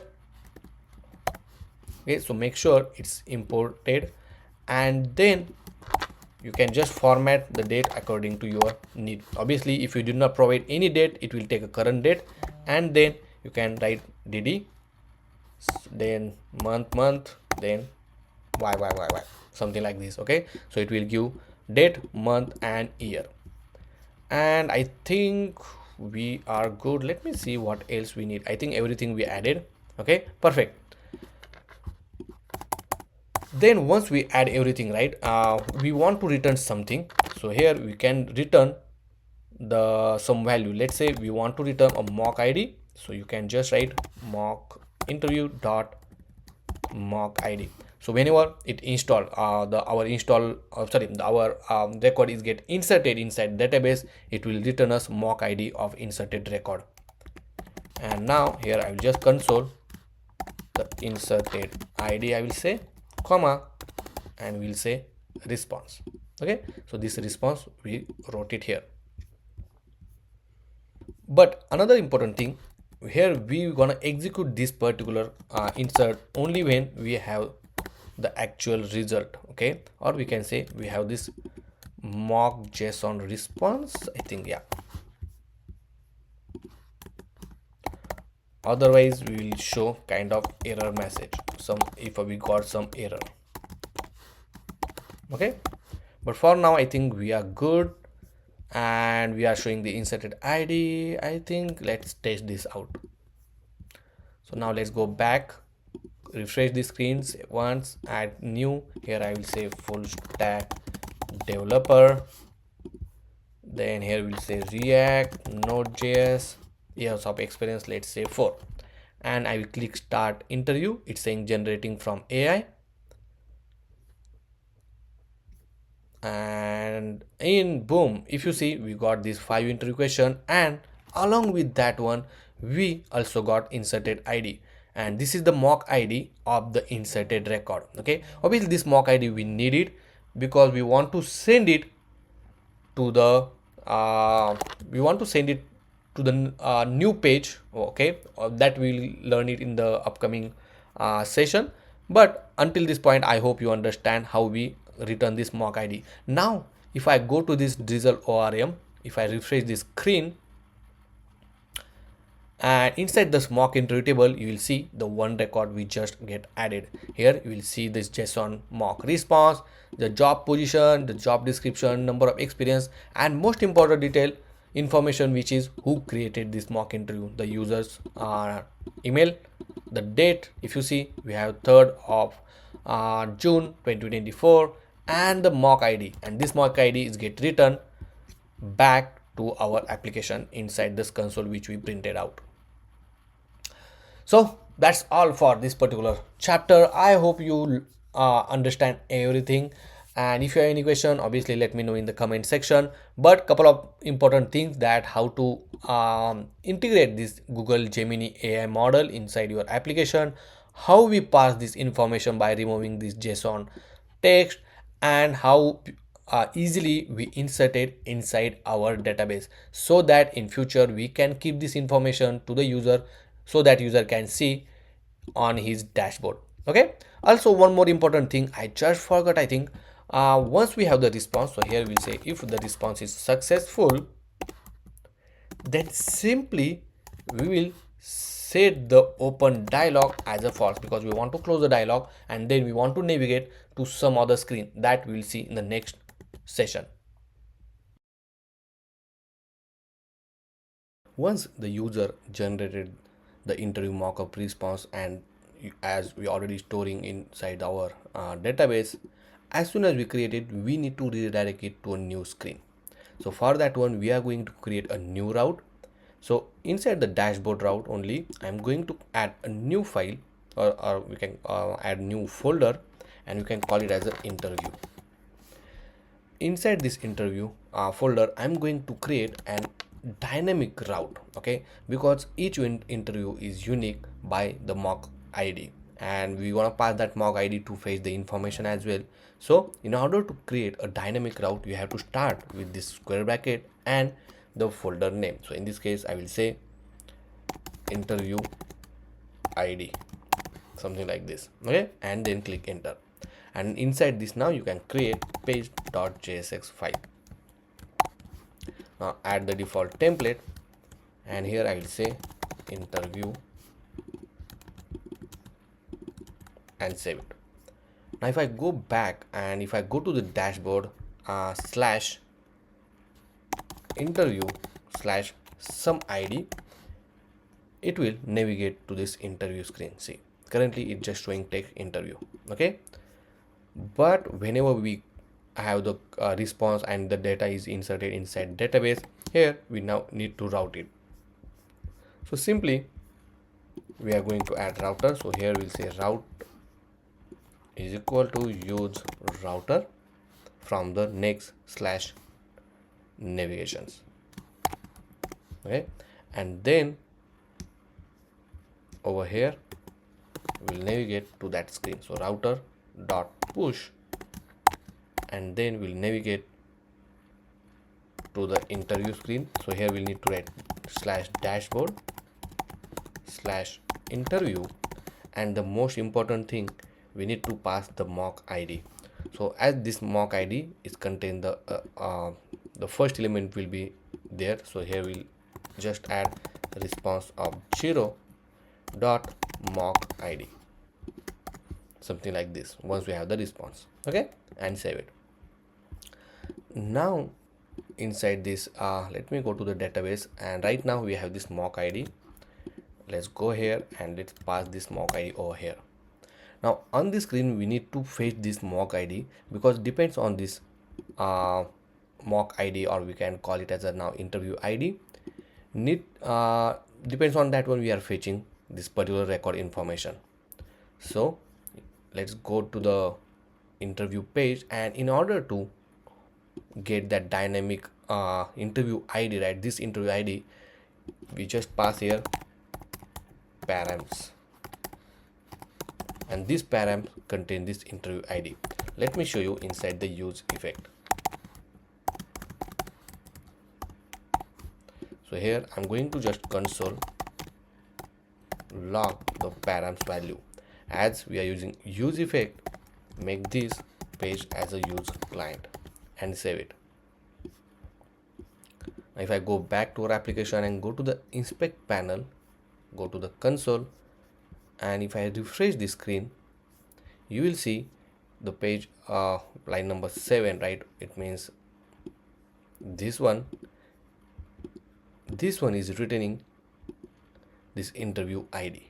Okay, and in the interview ID, so whatever the interview ID we pass over here, right, this information is printing out here.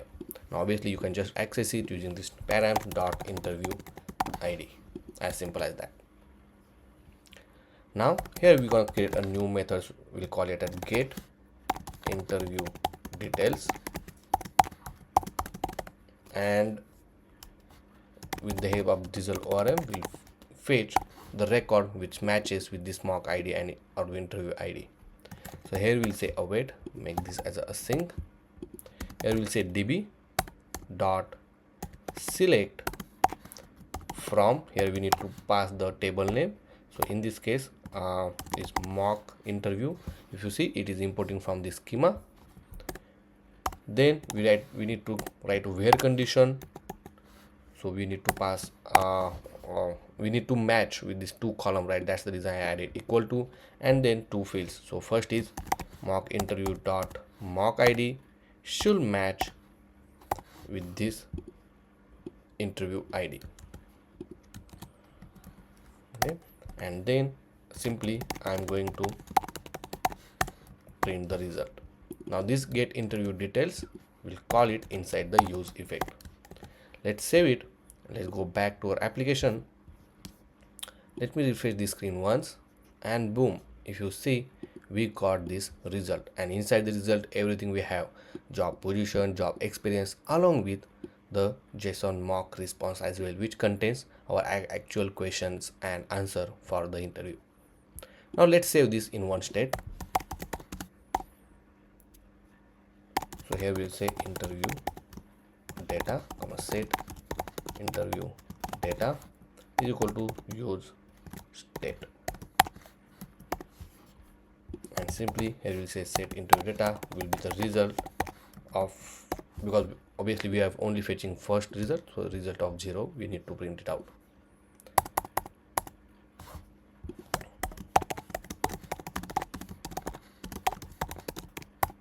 Interview details by mock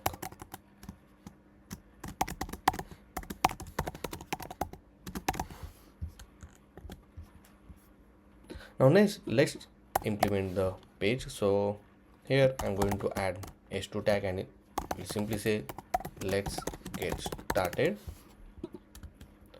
We add a class name, font bold, text of 2xl, and class name margin y to 6. So something like this. Let's add margin y to 10, and I want to make it flex, justify center, and we'll make flex column as well. Let's mark item to be in the center too. Perfect. Then after this I want to show the web camera. Okay, so whenever user come on this page, user has option to enable the web camera, so we want to give that option. So simply for that one we are going to use React webcam. So this is very easy library and powerful library for the web camera, to access the web camera. So just copy this command and inside your terminal just paste it, npm I react webcam, and in order to use it, here you will see the use case. Just you need to write this component, and then webcam library will take care of everything. So over here I will write div tag, and inside this I will just add this webcam. So make sure to import this webcam from this react/webcam,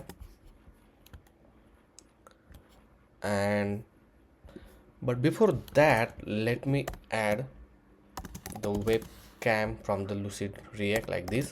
Okay, for this one I'm going to add a class name. We add a height of, let's say, 14, width of 14, and for this div let's add a class name. So let me see how it looks first. So and for this one let's add a padding of 5, let's add 10, background secondary.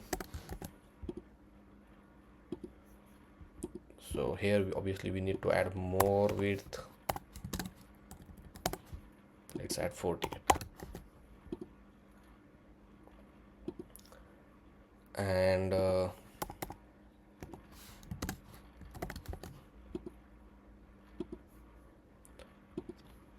make rounded corner, border as well, something like this.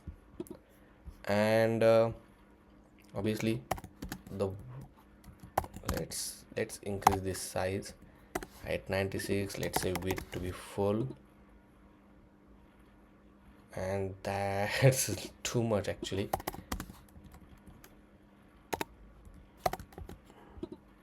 Perfect. And only thing that I want to give some margin y to 7, some space. Now whenever the user enable, or if user did not enable the webcam, then simply we want to show this image. Okay, otherwise we can show the actual webcam, and for that one I'm gonna create constant. We'll set webcam enable comma set webcam enabled is equal to use state. Initially it will be false, but as I say, if webcam is enable is true, so here we'll say webcam enable is true, then it will show the webcam, otherwise it will show this icon with this effect. Now for this webcam we're gonna add some style. So we'll add a style, we'll add a height of 300, width of 300, and then it has a true important callback method. One is on user media, so it will return if user grant access to the webcam or not. Okay, so simply it will say set the webcam enable as a true if it's true. Otherwise, if user media did not have the permission, then we'll set the webcam enable as false. Now let's save this one and go back to our application. Right now if you see it did not enable and nothing is happening, but so let me save everything and let's see. Let me refresh the screen, and here we can add a button as well. We'll say enable, the button, and it will say enable webcam and microphone. Okay, and this need to be inside the one tag. Make sure to import this button from this component, save it, and we have this button. Okay, so let's click on this one. On the click, obviously what I'm going to do here, we'll add a on click method, and we'll say webcam enable as a true. But if I click on this one, we got error, and it's saying okay, it need to be a set webcam enable true. Perfect. And if I click on this one, now if you see, it asks for the user camera and all. If I say allow, right, if you see, I can able to see my webcam's camera, right, and it's currently in the mirror. So if I open the right hand, it's showing left hand. That can also, you can modify it here. Just need to write mirror and just give the value as a true. And now if I raise right hand, it's showing the right hand. That's cool, right? So perfect. But another thing, if I refresh this screen, right, see, it's still showing this one, but you can again enable this webcam and boom. But if you want to disable the webcam, you have option to disable it from here. And now if I refresh this one, you will see this again, this icon, right? That's, I think, pretty good. So that's we wanted. Right now I will keep it disabled. And the next thing, below this one, right, I want to add the job description and everything. So below this div, I will add the job description. So first thing, let's add the h2 tag, and here we'll say job description inside the strong. Here will be job role / job position, and after this I'm simply get the information from the interview data dot job position. Okay, if I save it, you will see we are getting that one. But obviously let's bring everything in one line. So class name, make it flex column, and margin y to 5 for this h2 tag. Class name, make text large. Perfect. Next, another h2 tag for the description. So job description / text tag, and here we'll say job description. Perfect. And the last is years of experience.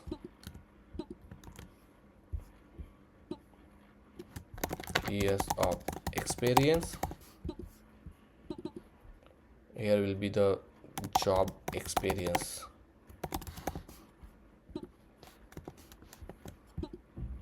Perfect. Okay, so this information is there. I can give a gap of 5 between all of these. Perfect. And one more important thing, that we can give some kind of information that okay, the interview gets starting and something like this as well. So simply what I'm going to plan, let's divide the screen into two parts. On the right hand side we can show camera, on the left hand side we can show all the information. Okay, so let's do one thing. Let me bring this down. So here I'm going to add one div. This div will divide the screen into two parts. So grid column 1 when the screen size is smaller, and when screen size is medium or larger will make grid column 2. The camera section, and then the information section. Okay, let's save this one, and that's pretty good, but I think this is also good enough, but only I will switch this one little bit. I will put the camera afterwards on the right hand side, something like this.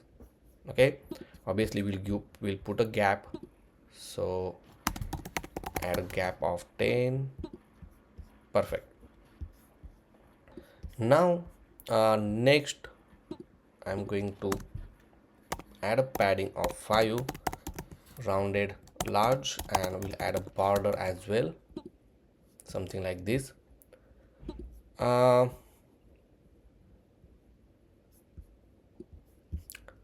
Instead of this one, let me put the div,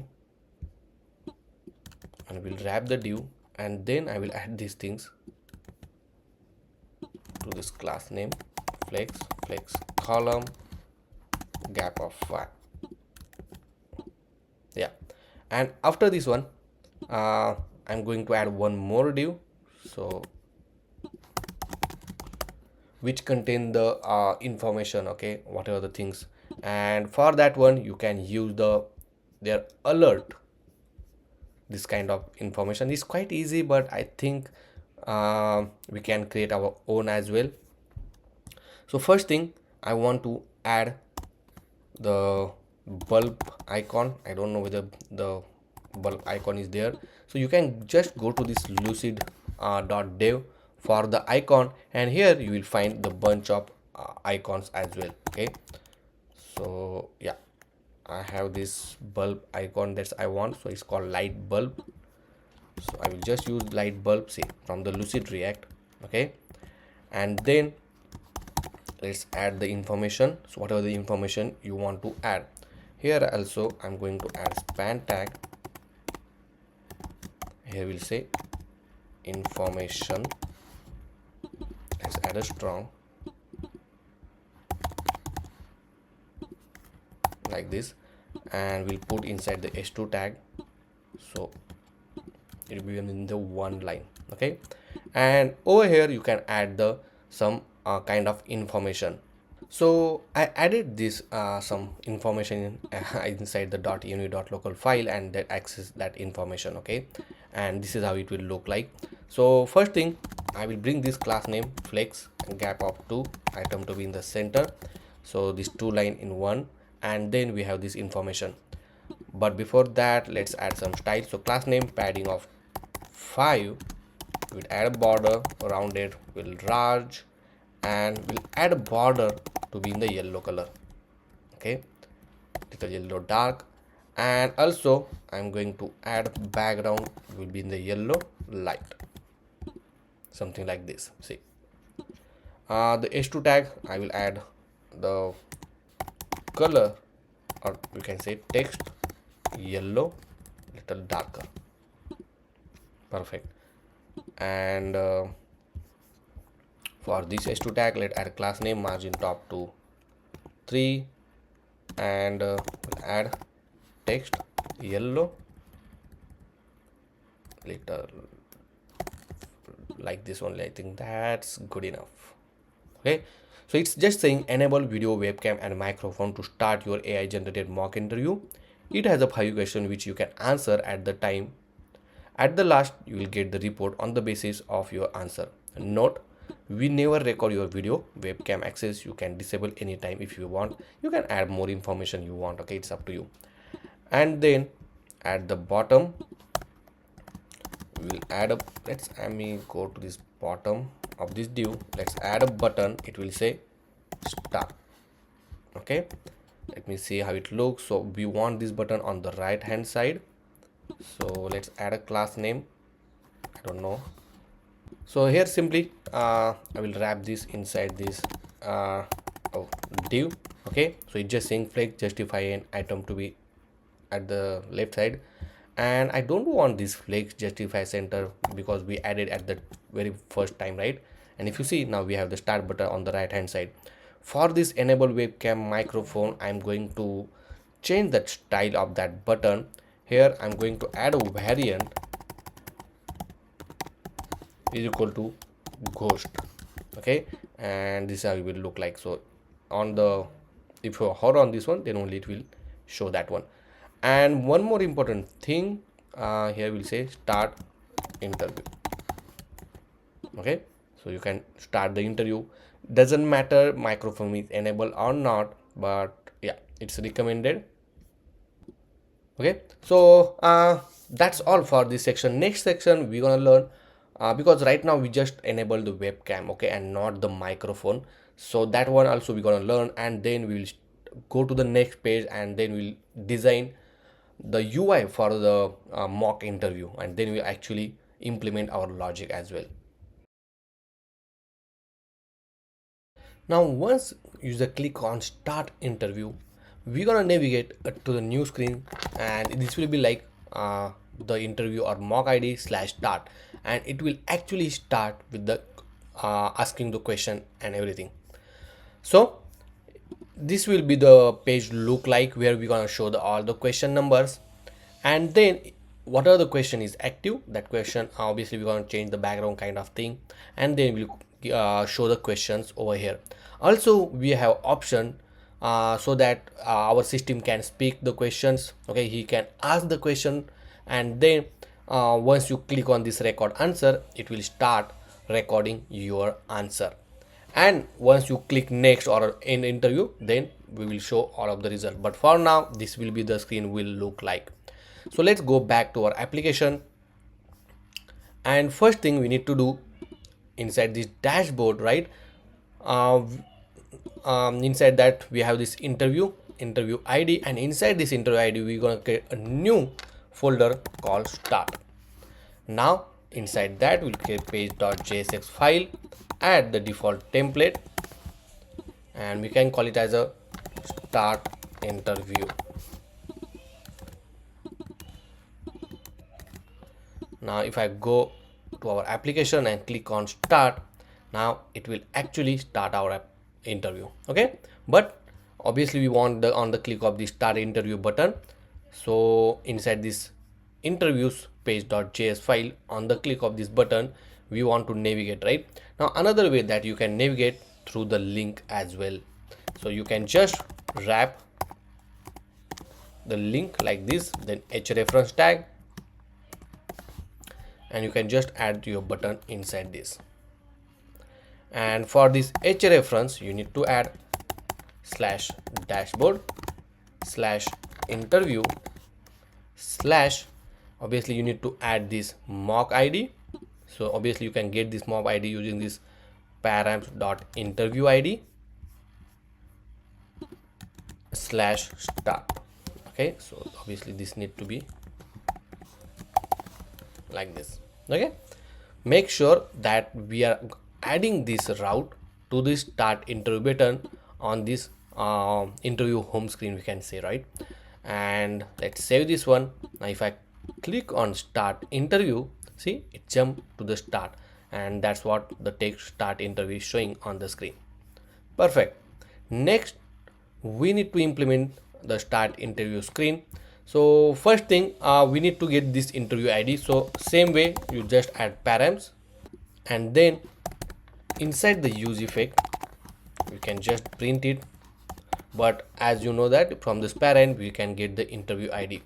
Now through this interview ID, the similar way that we did it, we need this interview details. So I will copy this line of code from here, and simply I will paste it. So obviously make sure to import this dv, then make sure to import this mock interview, the equal as well, and I think that's pretty much. After this, we need to call this method inside the use effect whenever this application this component first time execute.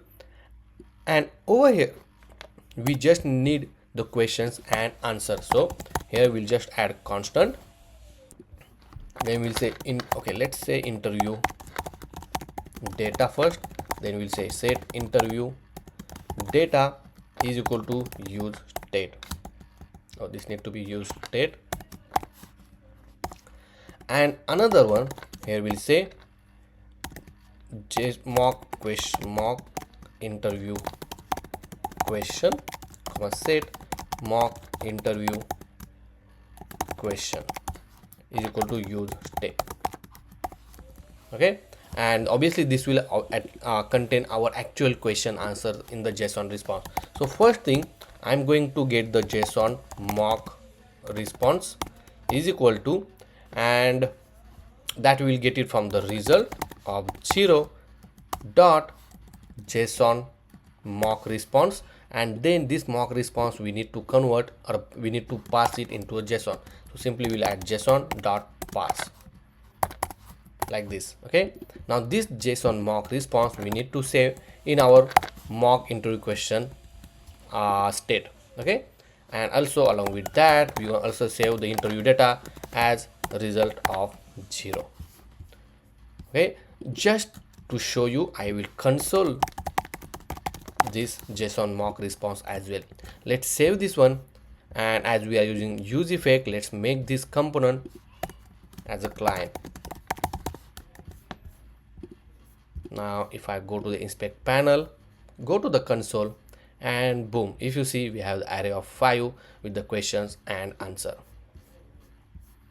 Now we need to divide the screen into 2 parts. Okay, so I will add a div.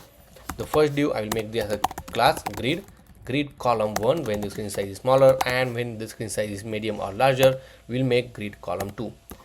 The first column for the questions, and the second part of the screen which is for the video / audio recording.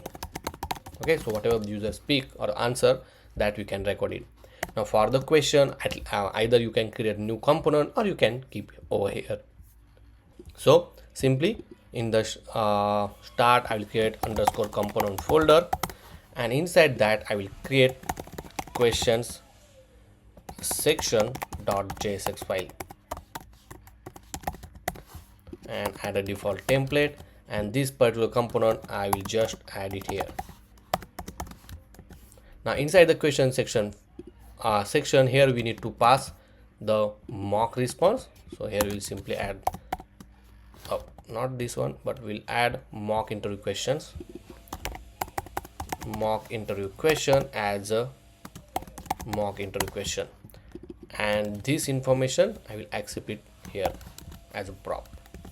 Let's save both the things, and now inside this div I will add a class name padding of 5.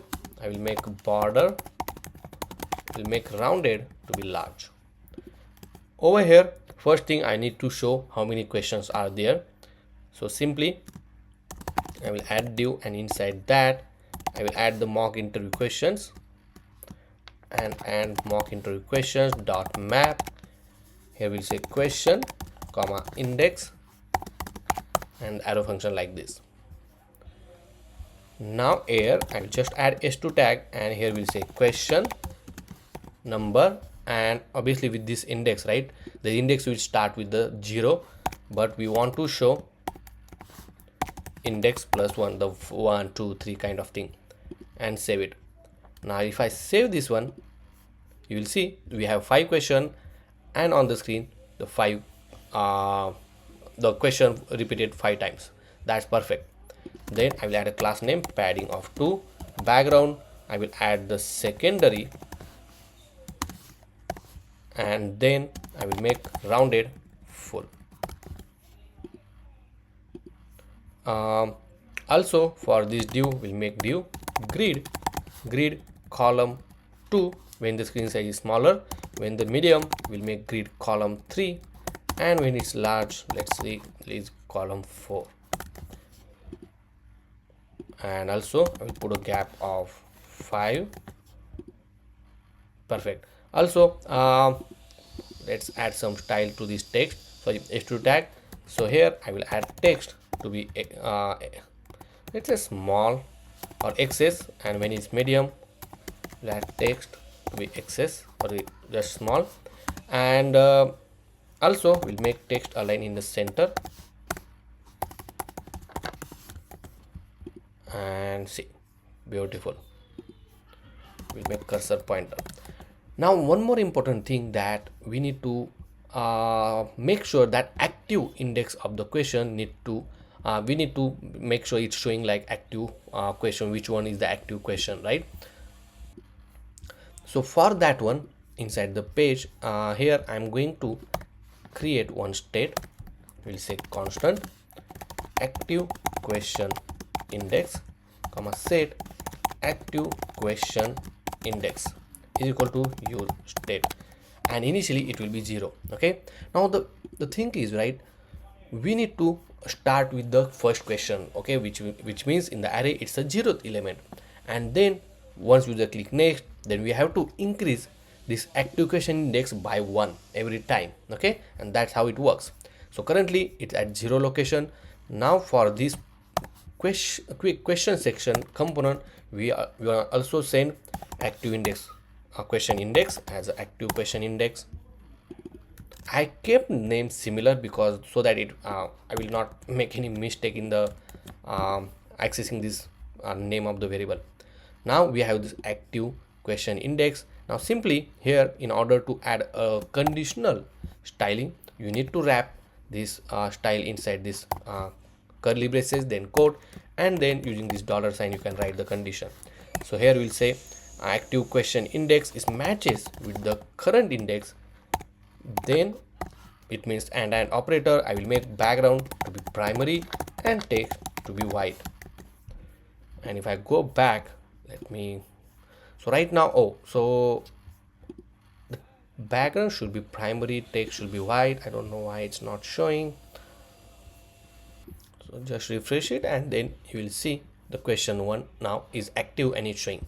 For example, if I go over here and change this active index to 1, and it will show the second. Okay, so that's how it will work. After this, we need to show the question. So inside the question section, let me close this one. After this, you can just add h2 tag, and as you know that we already have this active question index, right? Through this one we can show the question. So using this mock interview question of the mock interview question, the active index, and then we can just simply access the question. And if I save this one, let me refresh it. So it's saying cannot read property of undefined. So simply here, because as we are fetching from the server, sometimes it take time to get from the server, right? So simply here I will put the AND condition. So what it will do, it will check if the mock interview question is available, then only it will show this component, and then only it will render all the information. Also make sure it's a small queue. Now if I save this one, and also I will remove this h2 tag, I will keep this outside of this div and save it, and boom, if you see, we have this now the question. Obviously I will give some style. So class name margin y to 5, text will say small, and on medium we'll say text to be medium.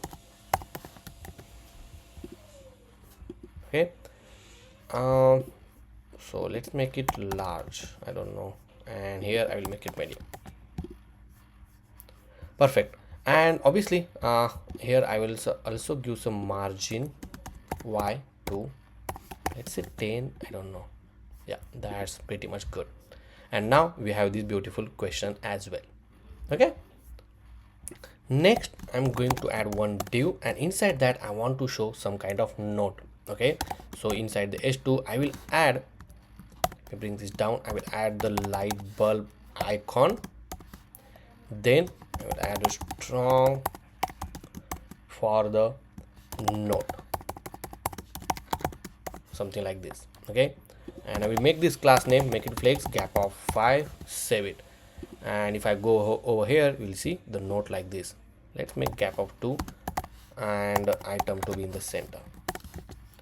Then for this div, I will add a class name. I will make a border rounded large and padding of, let's say, 5. Then in that one, we'll make a background of blue 100. I think the 100 is fine. And for this text, I will make text to be blue, which is little darker. Okay, or I can make primary. Let's make it primary. See, something like this. And in that one, I'm going to add one node. So that node I already added inside this next public, inside .env.local file, and I can access it using process.env. This question node, and boom. Let's add some style. So here I will add a class name, text small, text color I will add primary, and margin y to 2. Perfect. And for the whole node, I'm going to add some margin y to 10. Okay, so not margin y, but let's add margin top to 20, something like this. Okay, and that's where you have question, and this is just a sample node. Now on the right hand side, we need to show a webcam along with the microphone access and option to record your answer. So for that one, we're going to create another component. We'll say record answer section .jsx. Here I will put answer section .jsx, RFC to add default template, and now this component we need to add to the other section. Okay, so simply I will add it here and save it. Now inside this record answer section, let's remove this one and let's implement the webcam. Okay, from this Lucid React, and above this one I will just add that image source, and I already added the webcam.png as the just simple image. Okay, so it will look like this, so you can download it from the internet, or if you want you can access from the source code as well. Then for this one I'm gonna add a width of 200, height of 200, and most important thing, I will add a class name. Here I will set it as a absolute and save it. Now if I go back, let me refresh the screen once, and here you will see this image. Now for this div I will add a flex column, will make justify center, then item to be in the center, background I will add as a secondary, and let's make a rounded large and padding of 5, so it will be in the center like this. See, let's add the margin y to 20, so it will be in the line like this. And one more important thing, we need to give some gap between these two, and let me remove this background secondary for now. And from this page where we have this grid, you can add gap of 10. Okay, perfect. Here I will add background as a black. If I go over here, you will see like this. Okay, now for this webcam, right, I'm going to add some styles. So let's add a style. Inside this style we'll add a height of 300, then width I will give 100%, then Z index I'm going to add a 10, and then a border radius, if you want to add you can, I will keep as it is. And also for this it has one more property called mirrored, so let's add it as a true. Okay, let's save it, go back to our application. Right now if you see, the webcam is not showing because we disable this webcam. So you can just go over here, click on this one, and you can enable it. So I will just enable this one and reload this particular page, and then you will see this webcam. Okay, but if you want to keep, you can keep it. I will, for now, just I will close this one. Okay, and if I reload this application, then you will see this beautiful image. After this, I'm going to add a button. So here maybe you can add outside of this div. So let's add one more div. I will wrap it like this. Let's make sure nothing get changed. That's good. And then over here I will add a button, and simply we'll say record answer. Okay, something like this. Say I will make the variant as outline. So I will make variant as outline. Okay, and I want this to be in the center. Because here we give margin y to 20, I will just give margin top to 20. And for this one, let's add a class name. Here we'll say margin top. Here we can add margin y to 10. Perfect. And we want in the center, so either you can make class name flex item to be in the center, justify in center, or make flex column. Perfect. Now once user click on this record answer, we want to record our answer. Okay, and for that one we are going to use this one library called react hook to transcribe microphone input into a text. Okay, and whenever you speak, right, you have to start recording, speak it, and whatever you speak, it will convert it into actual text. And that's what we want, because we want to save this text information. And once you install, make sure I install it. I don't know. Okay, so let's go over here, copy this command first, and then make sure to install. Now the important thing here, right, once we converted users speech to text, this text we're gonna save inside our database along with the question, answer, and user response. And at the last, we're gonna give the feedback by comparing the answer, and then we give the rating for each question's answer which user talk. That workflow I'm gonna tell you once we design this UI. But before that one, once make sure to install this one, and then you have to use this use speech to text hook. So copy this one, then over here just make sure to insert this. Okay, and then over here if I go back to our application, and if you see in the example, you can start the recording, and just you need to call this start speech to text. Okay, let's see the actual example. But before that, we're gonna write one.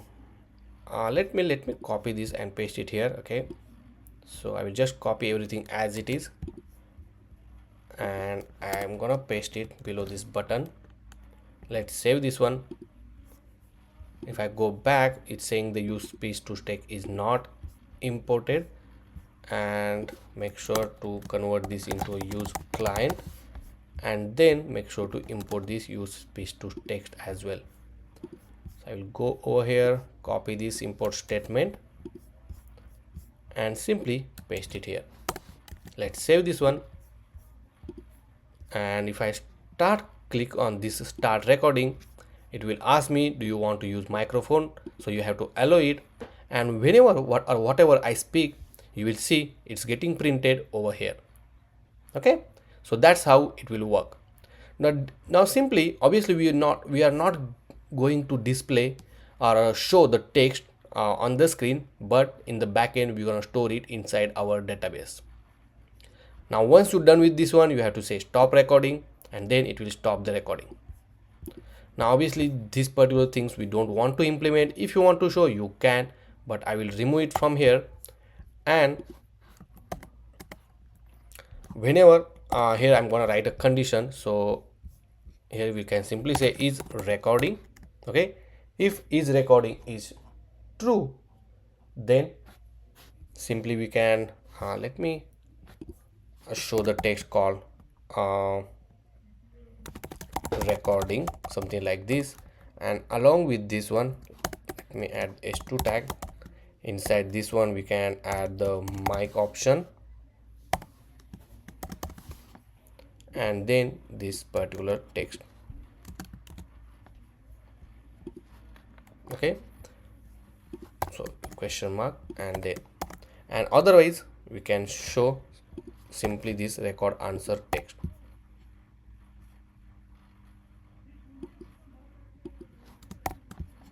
And save it. Let's see. So if you see, we have this record answer. Perfect. Now on the click of this button, we have to write on click method, and we'll say is recording. If it's recording, then we'll stop the speech to text. Now this stop speech to text is coming from this hook, and if the recording is not there, we can then start the speech to text. Okay.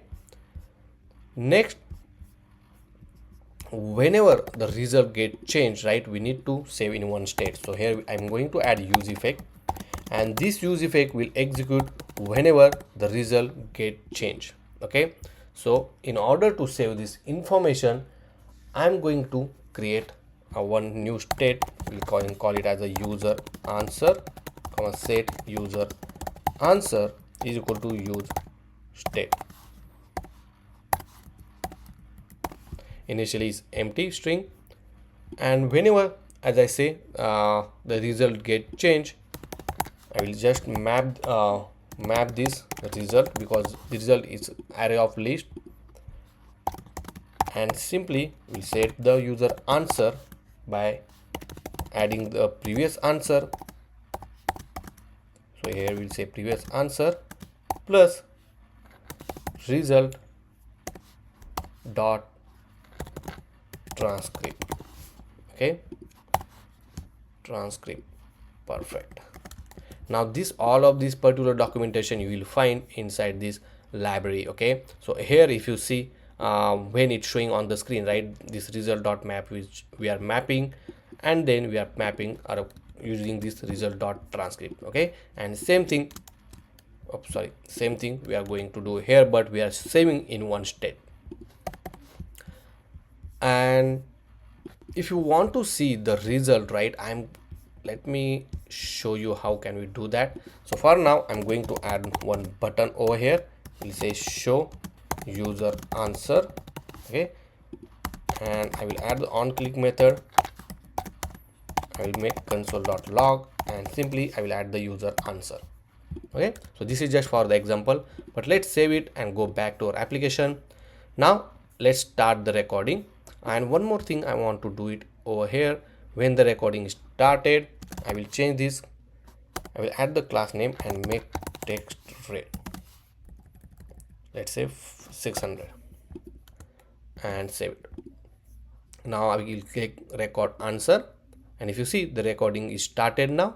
So whatever I speak, it's going to save inside to our state, right, which we define. And now once you want to stop, just click on this one, and now it's saved. Let's see, show you the answer, and boom, if you see, so whatever I speak, it saved inside this particular state, and that's what I printed on the screen. But over here I will just make sure like this, so it will be in the one line. I don't want this code. I think that's pretty good.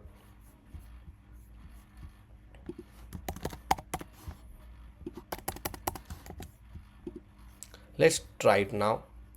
So I will start record the answer. So I'm just recording the answer for the given question number 1, and after click on the stop recording, then I can click on the show user answer to see the button and see.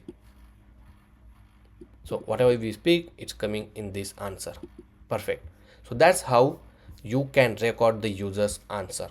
Okay, before moving to the next section, one more important thing I want to show it here, that we want to give option to the user that he can also listen it, or we want to give ability to our system that he can it can speak the question and then user can answer it. So for that one, let's go to this question section, and for this question, okay, over here I'm going to add one icon. So I don't know what it called, so it's maybe volume 2 icon. Okay, and on the click of this one, we'll call one method called speech, or it text to speech. Okay, and to this one we are going to pass this question. So I will copy this question and pass to this one, and I'm going to create a method over here. So constant text to speech, I will say text, whatever text we want to read, that text we pass over here, and it has a method. So here we'll say speech synthesis in window, then we say constant speech is equal to new speech, I don't know what it, yeah, speech synthesis utterance, and here we gonna pass simply the text. Okay, then we have window dot speech synthesis dot speak, and then we'll pass this speech constant which we define. Okay, otherwise if in the else, we'll show alert message that sorry, your browser does not support text to speech, and save it. If I go back, and if you see, we have this beautiful text, sorry, icon here. For this icon, I'm going to add a class name and simply say cursor pointer. Okay, now if I click on this one, describe your experience with React and its key features. What are some of the advantages and challenges of using React for building web applications? So if you user want to listen, you just click on this one, and then it start speaking the question. Now if you remember this workflow, in that workflow, as you know that we want to save the user question and answer which he gave for the feedback. But when we want to save the answer, one user gave the answer, we need to pass that answer to our AI to make sure that his answer is correct. Then we will get the feedback if there is some improvement in that one, and also we are going to fetch the rating for that answer. Okay, and depends on that one, we're going to give the feedback. And then once we have all of this information, then we're going to save this inside our database. So first thing, let's go back to our application. Let me close this. And if you see, right now we have this record answer button. I little bit modified this one. Next, let's go back. Let me close all of this tab first, and then go to this record answer section.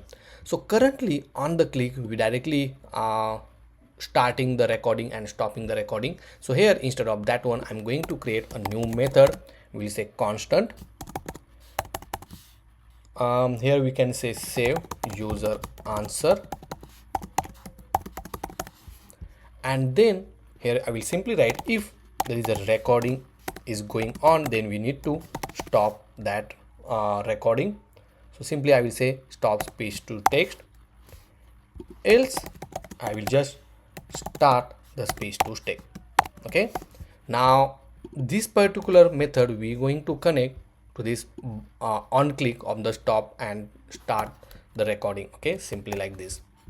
So before moving forward, I will test this particular functionality. So let me refresh this one, and for the inspect panel, just to make sure that we are getting the whatever I speak.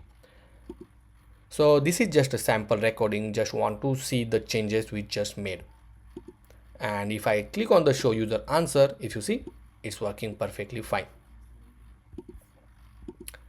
then if I go over here, now once we have the stock speech to stake, here I'm going to check first if user answer dot length at least is greater than 10, or sorry, less than 10, then I will just return nothing. And for now, here we can add a toast, okay, to make sure that to show some kind of error message, success message, right? And in order to add a toast functionality, you can add the shared CN toast component. They also have this sonar component recently they added, and this is how it looks. See, okay, so you can even see the last 3 toast messages as well. So first thing, you need to copy this npm command, and then you need to add this toaster inside your layout file. So if I go to this layout file inside the root directory, and I will just paste it here. Make sure to import the sonar from this component UI sonar, and here I will just use this toast message, and here we'll say error while saving your answer, please record again, okay, and then save it. Now if I go over here and if I want to test it, let's see whether it's working or not. If I try to record something, if I stop it, and if you see it get message error by saving your answer, please record again, because within a less than 10 character or 10 length, right, we stop the answer. That's the reason. And then here now we want to fetch the feedback and the correct answer from the AI. So what we are going to do, we need to write the prompt. So here we can call it as a feedback prompt, and in the feedback prompt I will say question first, okay, because we want to pass the question. So inside the question I will say the whatever the question that we want to pass, okay. So here let's get the question first. Now in order to get all the question, right, we need to pass the question information like this. So mock interview question to this record answer section. So both these parameter we need to pass to this record answer section, and over here I will accept as a props.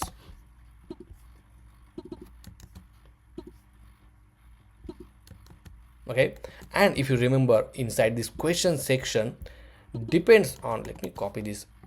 So see, through this mock interrogation we are fetching this particular ID and the question. Same thing we are going to do, so you can just copy from here, because that's where we have the actual question or a current question, right?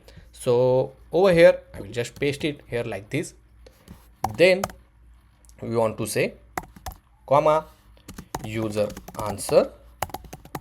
Here we need to pass the user answer, okay, plus I will say depends on question and user answer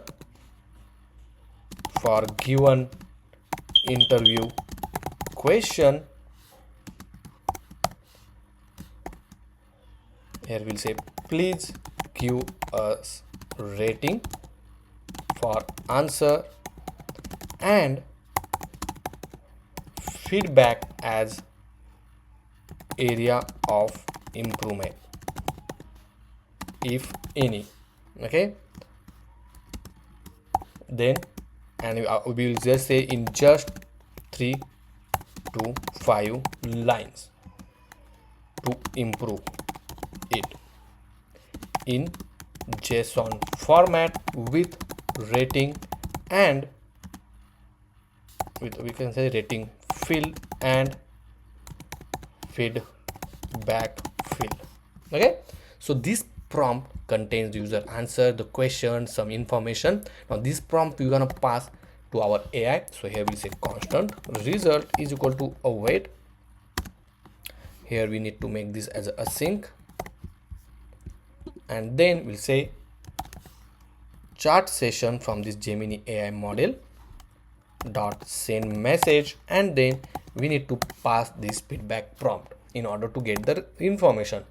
Now over here we'll say constant mock JSON response is equal to result dot response dot text, and if you remember, we need to replace that particular JSON tag, right? So that you can get it from this previous information. So I will just copy this one and then I will paste it over here. Okay, and then once we have this one, we can also parse this, but let console this information first, and we'll just say mock JSON response. Perfect. Okay, let's save it and let's test this out. And so I will record my answer in short and let's see what we are getting. So inside the inspect panel, we'll just observe everything. So I'm working with React from last 8+ years, and I work with the various different features in the React. I never face any challenges in React. So right now we caught a lot of one error, but let's see where it is getting this error. So here if you see, we got the error in mock interview question. Let me see what's the issue. So here if you see, we forgot to save this page.jsx file, so that's the reason it doesn't work properly. So again I will simply record something. So I work with the React from last 8 years and with the different features, but I never faced any challenges. And boom, if you see, we got the rating. It's saying only 1 because I did not answer perfectly, but it's saying the answer is not realistic and lack of credibility. 80 years of experience with the React is impossible to give recent introduction. The candidates need to provide the specific example of their experience with the React feature and blah blah blah. Okay, so that's perfectly good that we are getting the rating and the feedback. Now this rating and feedback we need to convert into JSON. So simply let me go back to our this particular thing, and here I will say JSON feedback response is equal to JSON dot parse, and simply I will convert this mock JSON response to actual JSON. Okay, now most important thing that we need to save this information inside our database, but we don't have that new table. So let's go to the schema, because right now we only have this one table called mock interview. We are going to create another table. We'll say export constant. Here we'll say user answer is equal to pg table. We'll say user answer comma, and then we're going to put some value. Let's add id. Then we are going to add the mock, let's say mock id reference. So we'll copy this similar. Then we want the question, so which is varchar, the column name is question, which is not null. Then correct answer, which is again varchar correct answer. Then we want the user answer, which is varchar, or we can add a text actually. So text varchar, not varchar, this need to be a user answer as a column name. Correct answer, I will add a text again, and then we want to add the feedback. This need to be a text. We'll say feedback, then rating, the varchar rating. Okay, then the user's email. So here we'll simply add the user email who gave this question's answer. So this need to be a varchar. Here we'll simply add user email and created at, so date on which is created, so varchar created at. Okay, and I think that's pretty much. Now let's save this one, and now in order to add this new table inside your database, simply let's first stop this studio, then simply run your npm run db push command, and then if you see it's saying the changes are applied. Okay, now if you open the run the studio again, let's go over here and refresh the studio, and here you will see the new table get added called user answer, and inside that you will see all the column that we just added through this schema. Sounds good, right? Now inside our record answer section, once we have this all the information from the AI with the feedback, we're gonna simply store it. So here we'll say await db dot insert.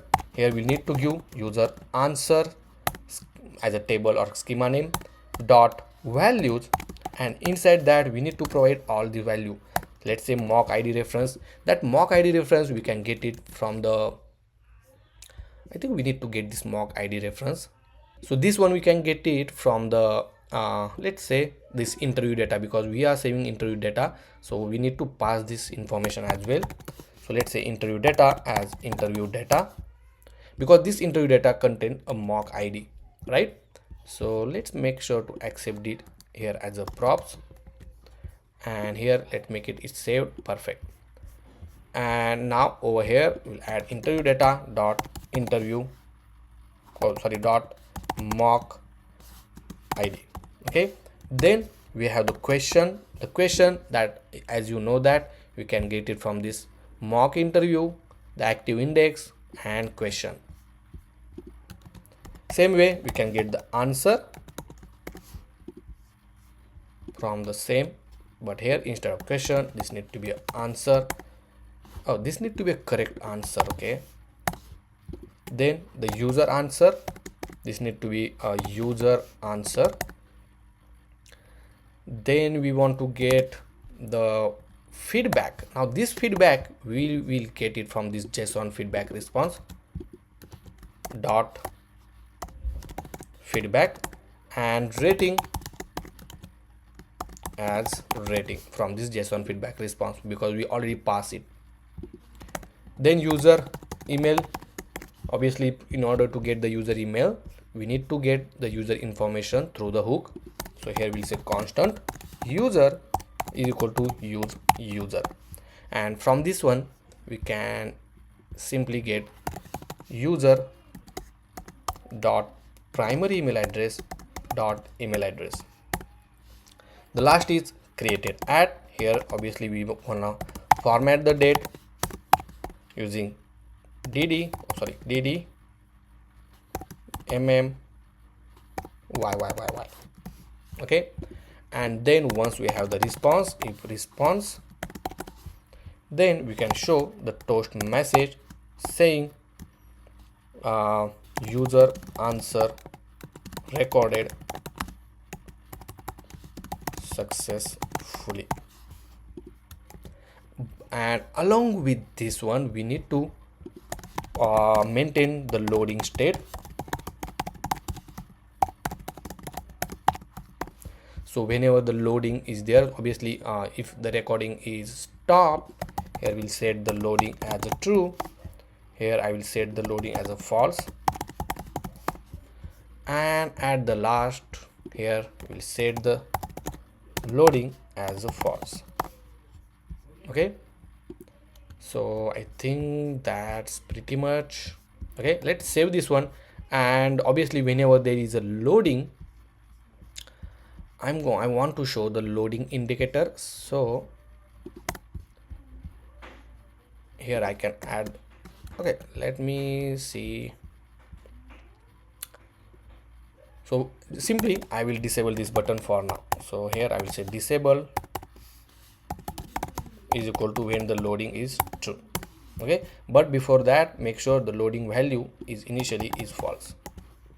Now let's go back and let's go here, refresh the screen once. I will record the answer. So I have around 8 years of experience and pretty much experience in all the React features. I faced some challenges when I was in Bank of America, and that's all. Oh, so it's still showing error while recording your answer. Interesting. That's because if I go to this console and it will say show your answer, that's working fine. Okay, one more important thing I want to implement here. So whenever it's successful, I just want to set the user answer as a empty. Okay, and that's correct. Now to fix this issue, I'm going to create a new method. Here we'll say constant update user answer in db. Okay, because we already have a save user answer. Okay, so here we can just rename to uh, stop recording. Okay, so that make sure to attach that to our button. So let me go to this record button, yeah, over here. Okay, and then I just added this update user answer, even though you did not write database, that's fine. And inside this one I'm going to cut everything from here. So let's say I just uncommented this code just for testing, but now let's copy from this feedback until this point. Okay, so I will cut it from here and simply I will paste inside this, make this as async like this. Okay, and then obviously I want to show loading, so I will remove this loading from here and let's remove from here. Okay, we'll keep this loading over here and simply I will set the loading as a true over here. Okay, and at the last I already make this loading as a false. Also make sure to set user answer is as a empty string, and then I'm going to add the use effect. Okay, the reason that we want to use effect because we are updating user answer. Okay, but the state is asynchronous update, is not updating immediately. So for that one we are going to execute the use effect whenever the user answer change, but obviously user answer change every time whenever user speak and pause and then speak again, right? But here we also check if is not recording. Okay, and user answer dot length is greater than 10. Okay, then only I want to execute this update user answer method. Okay, otherwise it will check first. If the answer is less than 10, it will return nothing and nothing will get happen. Okay, but if everything is good, the user answer length is greater than 10, recording is stop, then it will execute update user answer. Obviously we'll test this out.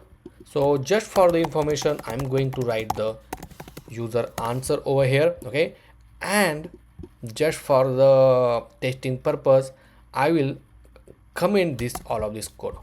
Okay, let's save it and just test out whether on the stop we are getting user answer or not. So I will record answer and this is just sample answer I'm recording. Now let's stop this one, and if you see on the line 69 we got the result. So on the line 69, which is this one, obviously here we will not getting the user answer, but as soon as we have the information, this use effect will get execute, this condition get valid, and then we calling this particular method. Okay, now let's uncomment this code and test this out. So here we'll say I don't know the answer of this question, so let's stop it. And okay, so we have the error again. Let's see why. So it went here. Okay, because we clean this out. Let's test again. I want to refresh the screen. So the reason is right because here user answer is not correct, so I will remove this the line of code from here and I'm going to paste over here. Okay, but let me completely remove this one. I don't need it for now and just keep this simple. Okay, now let's test this out. So I will record the answer and I don't know the answer of this question, so just I will stop the recording now, and I stop the recording and boom, if you see we got the rating along with the feedback, answer is complete and all of these things. Okay, and inside the database, I'm not sure, yeah, I think we have some information in user answer. If you see, obviously we execute a lot of times, but here you will see we got the response as well. Okay, so we have mock id, we have the question, we have the correct answer for this one, the user answer, whatever the user say, right, recording now and something something, and then we have the feedback and our rating and everything. Okay, now our logic is working fine. Now I will remove this show user answer button because we don't need anymore. Okay, and if I go back to our application, so right now everything is good. Now once the recording is stopped, we want to show a next button, the previous question button, if the question is there is some previous question or next question, and if user is on last question number, then that also question we want to the say the button like end the interview or something like that, right? So let's add that one. So first thing, let me go to this page.js file, and inside here, okay, out of this means this div, I'm going to add one more div, and here I will simply add two button. Okay, one is for previous question, so I will just say previous, then here I will say next question, and one more button for the end interview. Okay, so these three buttons we want to show. So right now, oh, let's add button component, and if you see we have these three button, let's put this three button on the right hand side. So I will add a class name, make it flex, and justify in. So this button is showing on the screen. Also we'll put a gap of 6, okay, something like this. Okay, next, obviously these three button we don't want to show at a time, so this previous question will only will not appear if the question number is first question, right? So what I'm going to do, here we'll check if active index is greater than 0, then only show this previous question button. Okay, and if I save it now, if you see we have the question 1, and then previous question is not showing. The end question, that is the end interview button, is only show when active index is matches with the mock interview question. Oops, is matches is not equal to or is equal to mock interview question dot length -1 and okay, and then end this. If I save this one, now if you see it's not showing anymore, and this next question button will not appear if button -1 means let's add a condition. So active index is equal to or not equal to, obviously, the mock interview question length -1 and so I will just paste it here. Okay, and if I save it, perfect. Now on the click of next question, let me bring this down like this. So here we'll put on click method, we'll say set active question index is equal to active question index +1. Okay, if I save this one and if I click on next question, boom, if you see we jump to the next question, and then it's showing the button like previous question. If I go to the next, and then it's showing the end interview because this is the last question. Okay, for the previous question, obviously we'll add a on click method, and here we'll simply say set active index is equal to active index -1 because we want to go to previous question. Now if I go to the next question, if you want to go to previous question, see it's jumped to the previous question. Okay, so that's how the button will work. Now it's completely user's choice whether user want to give answer to these questions or not, because we will keep this button enable even though user record the answer or does not record the answer. Okay, so we are not controlling what the user want, so we'll keep open. But let's test this scenario. Now if I go to this previous question, let's go second question, and here it's saying that you can read the question. Explain the concept of state management in React. How have you implemented state management in your projects? And what are So let's record the answer for this one. Okay, so I will answer something not correct but little bit. So I use couple of state management like React hook, which use state, use reducer, use memo, or the third party like Redux, okay, which used to store use the state management throughout the application. Now I stop it, and if you see it's saying user answer recorded successful. Now if I go back to our application, refresh this, oh sorry, inside the database, and boom, if you see we have this question, we have the correct answer, we have the user answer. So let me see the user answer, and if you see whatever I say, everything is showing here. Okay, then we have the feedback as well. If I go over here, if you see the rating is 2 because I did not answer correctly. The if you see the feedback, it's very beautiful, so it explains all of these things which is required. Okay, and what else, obviously who created and everything, and also it provides the correct answer. So that's how it will works. Now if I go to the next question and want to answer something, let's record this one. I don't know answer of this question, can we go to the next question? And then we stop it, and then boom, user recorded successful. So in this case, if you see I did not answer anything, and that's the reason the rating is showing as a 0. Okay, and go to the next, go to the next, and on the click of end interview, we want to store or we want to navigate to the finish screen where you can just show some kind of feedback and all of these things. Okay, that's what we are going to do. So for that one, simply let me close all of this tab first, and inside this interview, inside this particular folder only, I'm going to add the new folder, and we can call it as a feedback. Okay, and inside the feedback I will add page.js JSX file. Here I will add the default template. Here we'll say feedback,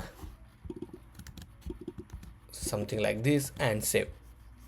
Now in order to go to this particular page, inside our finish button where we have inside the page.js where we have this end interview, here we'll simply add, or we can just add the link tag from the next slash link where we can add the h reference, and I will just wrap this button inside this link tag, and inside here we'll add slash dashboard slash interview slash, here we need to add a mock id or mock interview id that we can get it from this interview data, and then slash feedback. Okay, as simple as that, because this feedback can be used or this component or this page can be used to just go to that feedback directly if user already interviewed that particular mock interview. Now if I save this one and just go to the next question and in interview, and then it's supposed to go to the feedback, and it's going to the feedback page. Okay, so that's how it gonna work inside our application once user finish the interview. So there is one quick fix we need to do. So whenever we record the answer, we have to make sure once we stop it, the result value which we are storing inside this which is inside this results, right, it will be a empty. Okay, for the next record. So simply here it has one more property called set results. Okay, and now whenever we save the information inside our database, right, inside this, once we have the response and all, we'll set the result here as a empty. Okay, or you can also set over here as well and then save it. Okay, so next time whenever you record and stop the recording, then we are saving this information, and we have to make sure that next time the result will be empty, and we'll get the new result inside this user answer. Now on the feedback screen, we're gonna simply show the overall rating. Okay, then at the top we can add some basic information, and then we're gonna add a collapsible feedback option where on the top you're gonna show the question, and on the click of that one, it will get expand with this all of this information like rating for that answer, then the user's answer, correct answer, and the last is feedback. Okay, and obviously each question can expandable so that he can see his feedback along with the all the information. So first let's go back to our application, and inside the feedback page, for this div I'm going to add a padding of 10. Then we'll add a h2 tag. Inside this h2 tag I will just say congratulations, and then for this h2 I will add a class name, text of 3xl, font bold, and text of green color of 500. Okay, and if I go back to our feedback page, so this is how it will look like. Okay, make it 3xl. Then another h2 tag, it will say here is your interview feedback. For this h2 I will add a class name, let's add a font bold and text of 2xl. Perfect. After this one more h2 tag, but this will say just your overall rating. We can say interview rating, and then we can add the rating.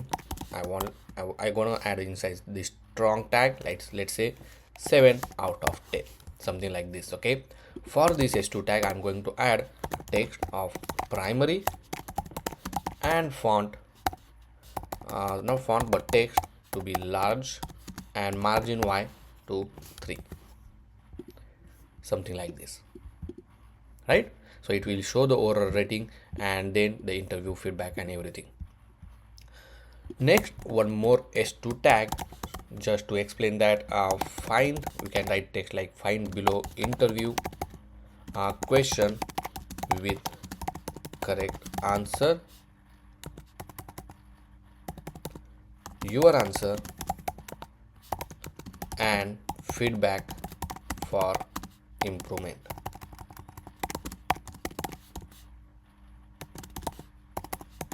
Okay, something like this. Let's save this one. Here I will gonna add a font, not font, but here can add text a small, and text is of gray color like 500. Perfect. Now over here we want to add the collapsible, but before that we need to get the all the questions and users answer from here. Okay, from the database. So first thing, let's add a method. We'll say get feedback, and inside this get feedback obviously we need to get the interview ID. So here I will just add the params, and so that from this params we can get the interview ID. But let's write constant result is equal to await, then db dot select from, here we need to give the schema name which is user answer from this util schema. As we are using await, make this as a async, then where clause, and then equal. Okay, now in this case what we need to do, because we are using this where clause, because we want to only fetch the user's answer which is having the mock ID, this one. Okay, so we'll say mock, not mock ID but user's answer dot mock ID reference is matches with the param dot interview ID. So obviously this interview ID should match with this mock referee ID, and that information we are fetching. And then I will just order by the user's answer dot ID. Now this result, let's console it, and then we need to call this method inside the use effect. So let's call this inside the use effect whenever this component get load. Now we have to make this screen as a use client side because we are using the React hook. Now if I go back to our application and refresh the screen, and inside the inspect panel, inside the console, you will see the array5 which contains all the feedback, and it is ordered by ascending. Now let's save this in one state. So constant, here we'll say feedback list comma set feedback list is equal to use state, and here we'll simply add a set feedback list as a result. Okay, then we need to iterate this feedback list, but before that I want to add a Shatsian collapsible component. If I go over here, you will see this collapsible. Okay, and this is how it look like, and it's very easy to use as well. So first thing we need to add this component. So copy this npm command, and inside your terminal just paste it here like this, and over here I will just add feedback list dot, or here we'll add, if the feedback list there, then only show this list. Then here we'll say feedback, I will say just item for now, and this we need to add this collapsible because we install it successfully. Then we need to import this one, and then in order to use it, this use case will use it. So I will just copy this collapsible, and then I'm going to paste it here. Next, for this collapsible, let's add the key as an index, save it, and if I go back to our application, you will see that collapsible. If I click on this one, you will see the text. Okay, but here we need to show our question, so we'll simply say item dot question, so it will say each of this question. Okay, then for this collapsible, we're gonna add some styling. So we'll add a class name, we'll add a padding of 2, background is of secondary, then rounded large, and let's see how it looks. Then also we're gonna add a margin to 2, or just add margin y to 2, something like this. We want the text everything in the left side, not on the right hand side. So here we'll just say text left. Perfect. Okay, now obviously each of the question, when user click on it, we will expand this one. Along with that, I'm going to add let's chevron up down, up down icon, kind of this one. Okay, and save it. Now here you will see that's up down icon. You can bring this in one line, so you can just make it as a, let's make it as a flex. Then we can make justify between, let's see how it looks. Perfect, like this. Okay, you can, let's add some class name, height of 4, so not 4, but let's add 5, width and width of 5, some dedicated width and height. And now if you see, we have on click event like this. Okay, so up to you whether you want to add or not. And here I will add a gap of 7. Perfect. Next, once you add this one, right, we need to add our actual content. Okay, and for that one, let me bring this up, and over here first thing I want to show the rating. So I will add the s2 tag, and inside this s2 tag we'll just some let's add div tag first. Inside this we'll add a s2 tag, and we'll simply add a rating. So inside the strong I will add as a rating, and here we can give the rating something like let's say item dot rating. Okay, save it. If I go back, if I expand this one, you will see this rating. For this div, I'm going to add a class name. Here we'll make a text is of red, not red, yeah, let's make it red for now, and 500. Then we'll add padding to the border and rounded large. Okay, and save it. Now for this div, I'm going to add a class name. We'll make it flex. Let's make it flex column and gap of, let's say 2. Now we have this beautiful square border. Okay, and if you see, for everywhere we have that one. I think that's good. Now let's add another s2 tag, and this one we're gonna show inside the strong. So all the heading we're gonna put in the strong tag. Here we'll say your answer, and then here we'll simply add item dot user answer, and then you will see the user's answer. Oh, we don't have user answer, it just need to be a ans. Yeah, here we'll say comma space, and for this one I will add a class name, padding of 2, border rounded large, background, yeah, I'm going to add a red 50, and text will be small. Perfect. Okay. um you can also make text color to be red and much darker, something like 900, say. Yeah. So this is the user answer. That's how we are going to show. I will copy this h2 tag, and for the correct answer here we'll just say correct answer. We'll say correct answer, and instead of background blue I will make it as a green, and here as well I will make it as a green, say. Okay. Obviously I expanded this one, but if you again click on this one, you will get a collapse or uncollapse kind of thing. And the last is the feedback. So I will copy this another h2 tag, and here we'll just say feedback. Okay, here again we'll say feedback, and for the feedback I'm going to add background blue. Let's add blue, and text to be primary. Perfect. And if you see, this answer is completely irrelevant, you need to demonstrate to understand the React feature, and everywhere you will see the feedback along with the rating as well. Okay, that's how cool it is, right? But every question you have some information. Now if you think that the space between is too small, so you can just add the more spacing.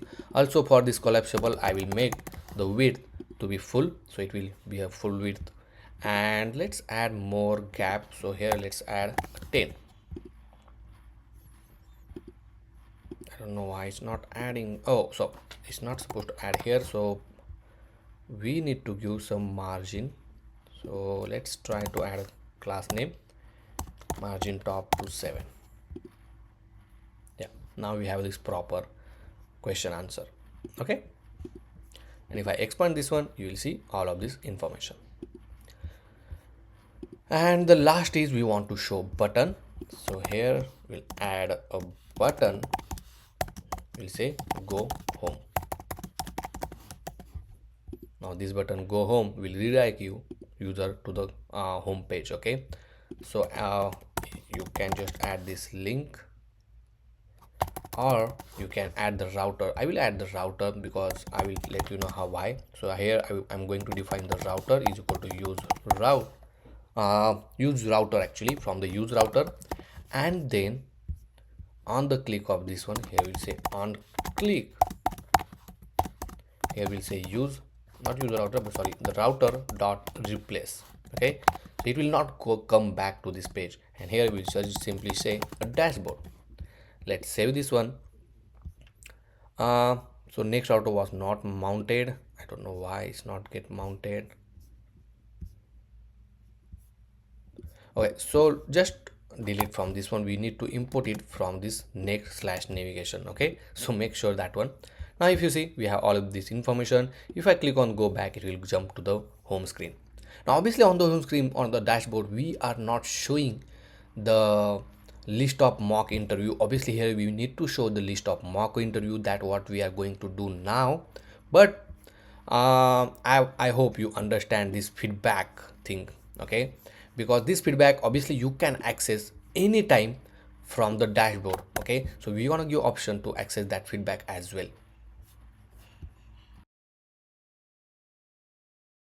On the dashboard we have this add new, but below that now we are going to show all the interview that user already created.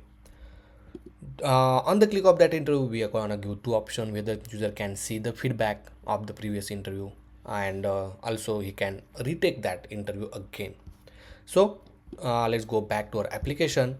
Let me close all of this tab and then go to this dashboard page where we have this add interview, right? Over here we're gonna show previous interview question, or not interview list only, not question but list. Okay, and over here in order to add that one, I'm going to add a component inside this dashboard underscore component, and we can call it as a interview list.jsx. Add a default template, and then this component we're gonna add inside the dashboard page. Let's save it, and if you see now inside our application over here, let me close this, you will see the text interview list. Now inside this interview list, I'm gonna add s2 tag in here. Here we can just say previous mock interview. For this I'm gonna add a class name, font medium, and text of large. Let's add Excel. Okay, and now below that we need to add a cards with the interview list. Now inside our database, if I go to this mock interview, right now I only have two mock interview. One is for full stack developer and another is for the full stack Angular developer. Now we need to fetch that interview list first. Okay, obviously we need to fetch which belong to that particular user. So we need to get the user information using this use user hook, and then it will return us an email address and all. And then we're gonna create a method. We'll say constant get interview list, and here we'll simply fetch it with this Drizzle ORM. So we'll say await. I will make this as a async db dot select dot from. Here we need to give the schema name, which is the mock interview. Then we need to add the where clause because we only want to fetch the interview list which is belong to that user. So here we'll say equal mock interview dot created by. Okay, and then we need to provide the user's email ID. Okay, so that user email address we are getting from here. Then we need to order it by descending order, and then we'll just descending with this mock interview dot id. Okay, so obviously the second, or the id with the second two, right, will become first because we want to fetch latest at the start. Then inside the use effect, we're gonna call this get interview list whenever the user information is available. So this information is available, then only we're gonna fetch this interview list. Now in order to store this interview list, we're gonna set the state called interview list is equal to use state, make sure it's empty initially, and then here I'm going to console the result. Also I'm going to set the interview list like this and save it. Now if I go back to our application, so right now we got the error that we use the use effect, so we need to make this component as a client one. Now if I go to the inspect panel, go to the console, and we have one error. Let's see what's the issue. So it's saying descending is not defined. So when you order by with the descending, make sure to import this descending from this Drizzle ORM. So here we will see descending.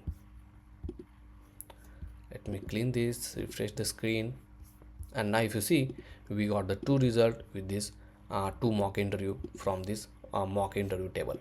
Okay, which is obviously belong to that particular user only. Next we need to iterate that one, so I'm going to define div. Here we'll just simply say interview list is available, then we'll add an interview list dot map. Here we will say interview comma index, and then in order to display each of this interview list, right, I'm going to create a new component. We can call it as an interview item card.jsx, add the default template, and here I will use that one. So we'll say we will just import this interview item card. The key I will pass it as an index and then save it. Now if you see it iterated 2 times because we only have the 2 interview. Now let's pass the interview information, and I will accept it here as a prop like this and save it. Next, here obviously we just need to display it. So for this div I'm going to add class name, we'll add a border, I will add a shadow small, then I will make the rounded corner to be large, and we'll add padding of 3. Inside that I will add a h2 tag, and we'll simply say the interview dot job position. Okay, make sure to add this question mark because sometimes if the interview is empty, this will not get filled. Okay, so if you did not add this one, then you might get an error and it's saying that the interview dot job position is undefined. Now if you see, we got that particular text. I'm going to add some class name, so here I'll say class name, font bold, text, let's make it primary and save it. Then again the one more h2 tag, here I'm going to add the number of years of experience. So here interview dot job experience, and simply I will add years of experience. Perfect. Let's make it class name, text small, and then we make text gray 500. Perfect. I'm going to add when is get created, so that date we can add it here. So simply add created at, and then interview dot created at. Here for this one I will add a class name, text access, text gray 500. Perfect. Okay, so we have this information as well. Here I will make little darker, and this need to be little lighter. Now we need to bring this in the form of grid. So inside the interview list for this div I'm going to add class grid column 1 when the screen size is small, when this medium we'll add grid column 2, and for large we'll add grid column 3. So right now it's showing 2 because the screen size is smaller. Also let's add a gap of 5. Now if I close this one, you will see the third will fit it over here. Here I will give margin y to 3, some space. Perfect. Now here I'm going we gonna give the 2 button. Okay, so if I go over here, we'll add a div, we'll add a button. So one will say feedback, and the another will just say start. Now for this one let's add a class name, but before that we can change the size of this one to small and variant as a outline. Same thing, the size I will make it small and I will keep as it is. You see, something like this. Now we want to bring this one on the left and one on the right hand side. So for this one, let's add a class name, make it flex, and then justify in between. We'll also give a margin y to 2, margin top to 2. Okay, so user can see the feedback, and otherwise he can start the interview as well. And here I'm going to add the width to be full for this button, and here as well we'll add width to be full. So on the screen this will how it will look like. We can give some gap between these 2 buttons because right now it's touching to each other. So here we can add a gap of 5, and then we have this beautiful button as well. Okay, Perfect. Now, if I click on this feedback, we should go to the feedback, and if I click on the start, we should go to the start of the interview. So let's add that one. So here I'm going to add on click method, or you can use the router, or the another way that you can do it by wrapping this inside the link. So you can just wrap this inside the link through this next/link, and so that you can add the h reference. So let's add that one. So inside the h reference, we have to first write dashboard slash interview slash the mock id. So obviously this mock id we can get it from this interview dot mock id. Okay, let's save it and let's test this out. So okay, so the thing is, we need to wrap this to the link now, because we wrap it inside the link, and we add it for the feedback. If you see, the structure is changed a little bit. Okay, let's do one thing. Let me undo this everything, and better we can define the router. So constant router is equal to use router from the next/navigation, and then here we can just add constant on start. So obviously we need to connect start to this one. Okay, so here on click on start. Now over here you can just simply add router dot push. Then in here we need to give the path dashboard slash interview slash and then mock id, which is getting from the interview dot mock id. Okay, let's save it and test this out. So if I click on the start button, if you see, it jumped to this getting started and all of this information where you can start the interview. Same thing we can do it for the feedback. So constant on feedback handler, or on keep feedback press. We can add router dot push. The path is dashboard slash interview slash mock id. Oh, sorry, interview dot mock id, interview dot mock id, and then slash feedback. Okay, obviously this on feedback press, we need to connect to this feedback button and save it. Now let's go back. If I click on this feedback button, if you see, it's jumping to this feedback page. Okay, let me go home and let's click on here, because we never give the feedback, or we didn't give the interview for this one, right? Here we can fix this in a moment, but for this particular interview, if you see the feedback, we have the feedback and all of this information.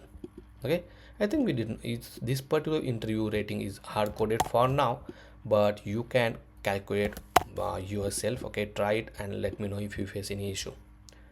But if user is did not give interview, right now it's showing nothing, right? So what we can do, we can add some kind of text message inside this feedback screen. So over here, if the feedback list is empty,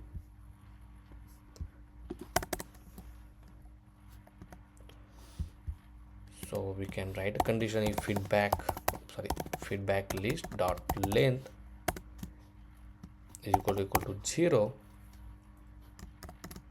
Then we can write a condition that no interview record found, no interview feedback record found.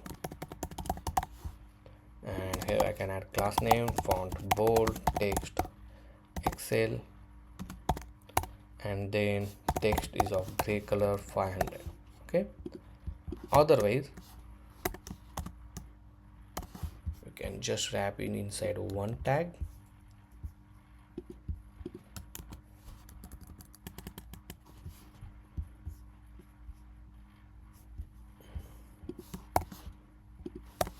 Something like this, and here need to be a colon.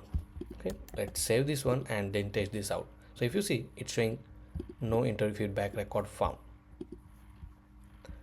Or we can also put this inside this tag. Let me cut it from here paste it here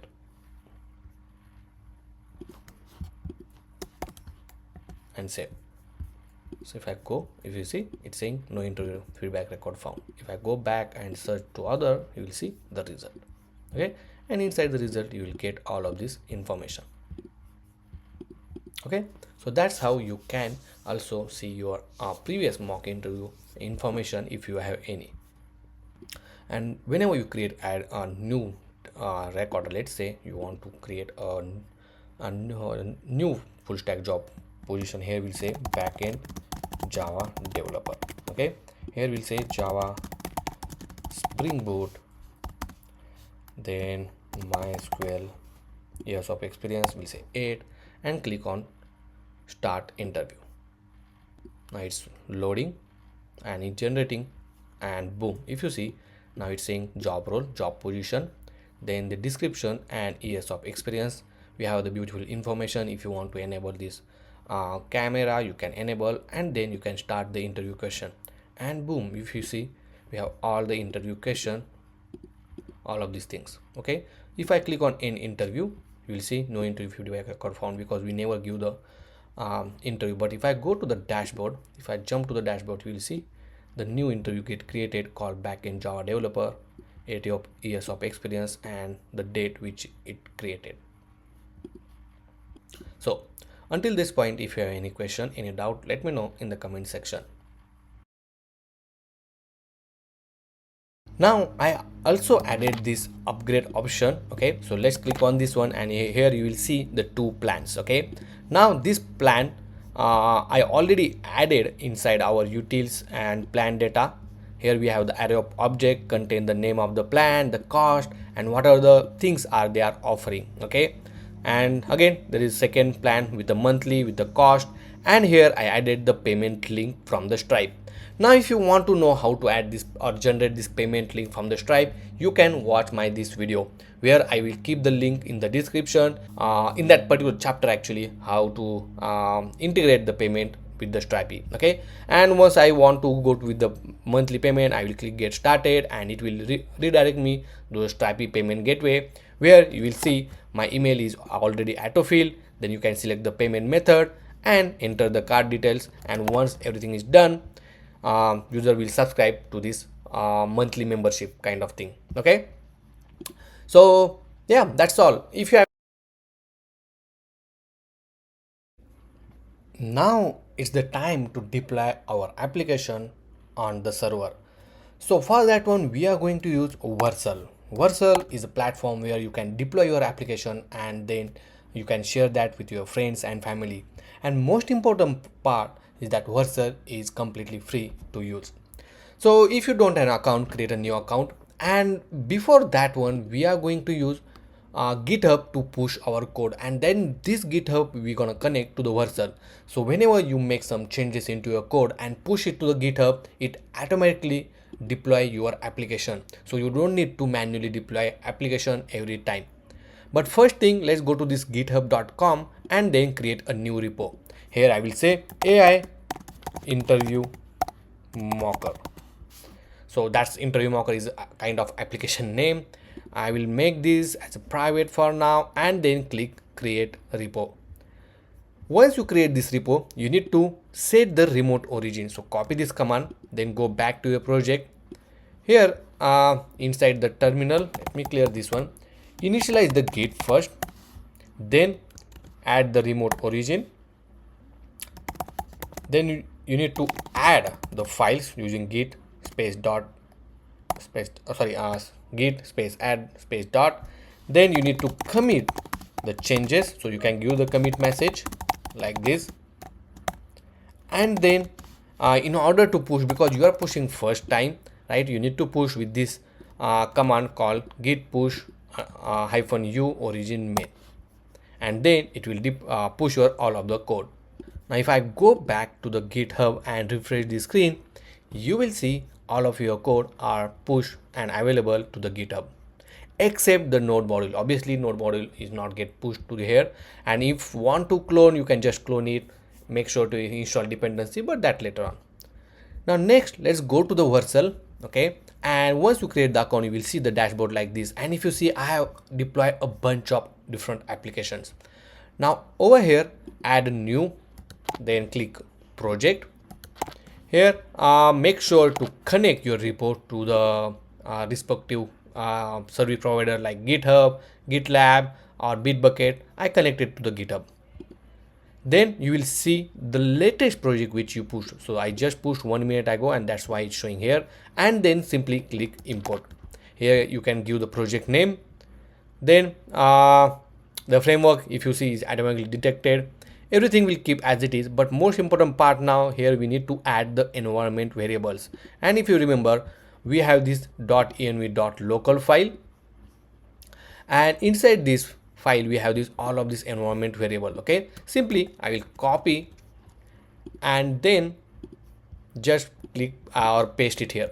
Okay, and automatically it will create a key and value pair fields for all of the environment variables.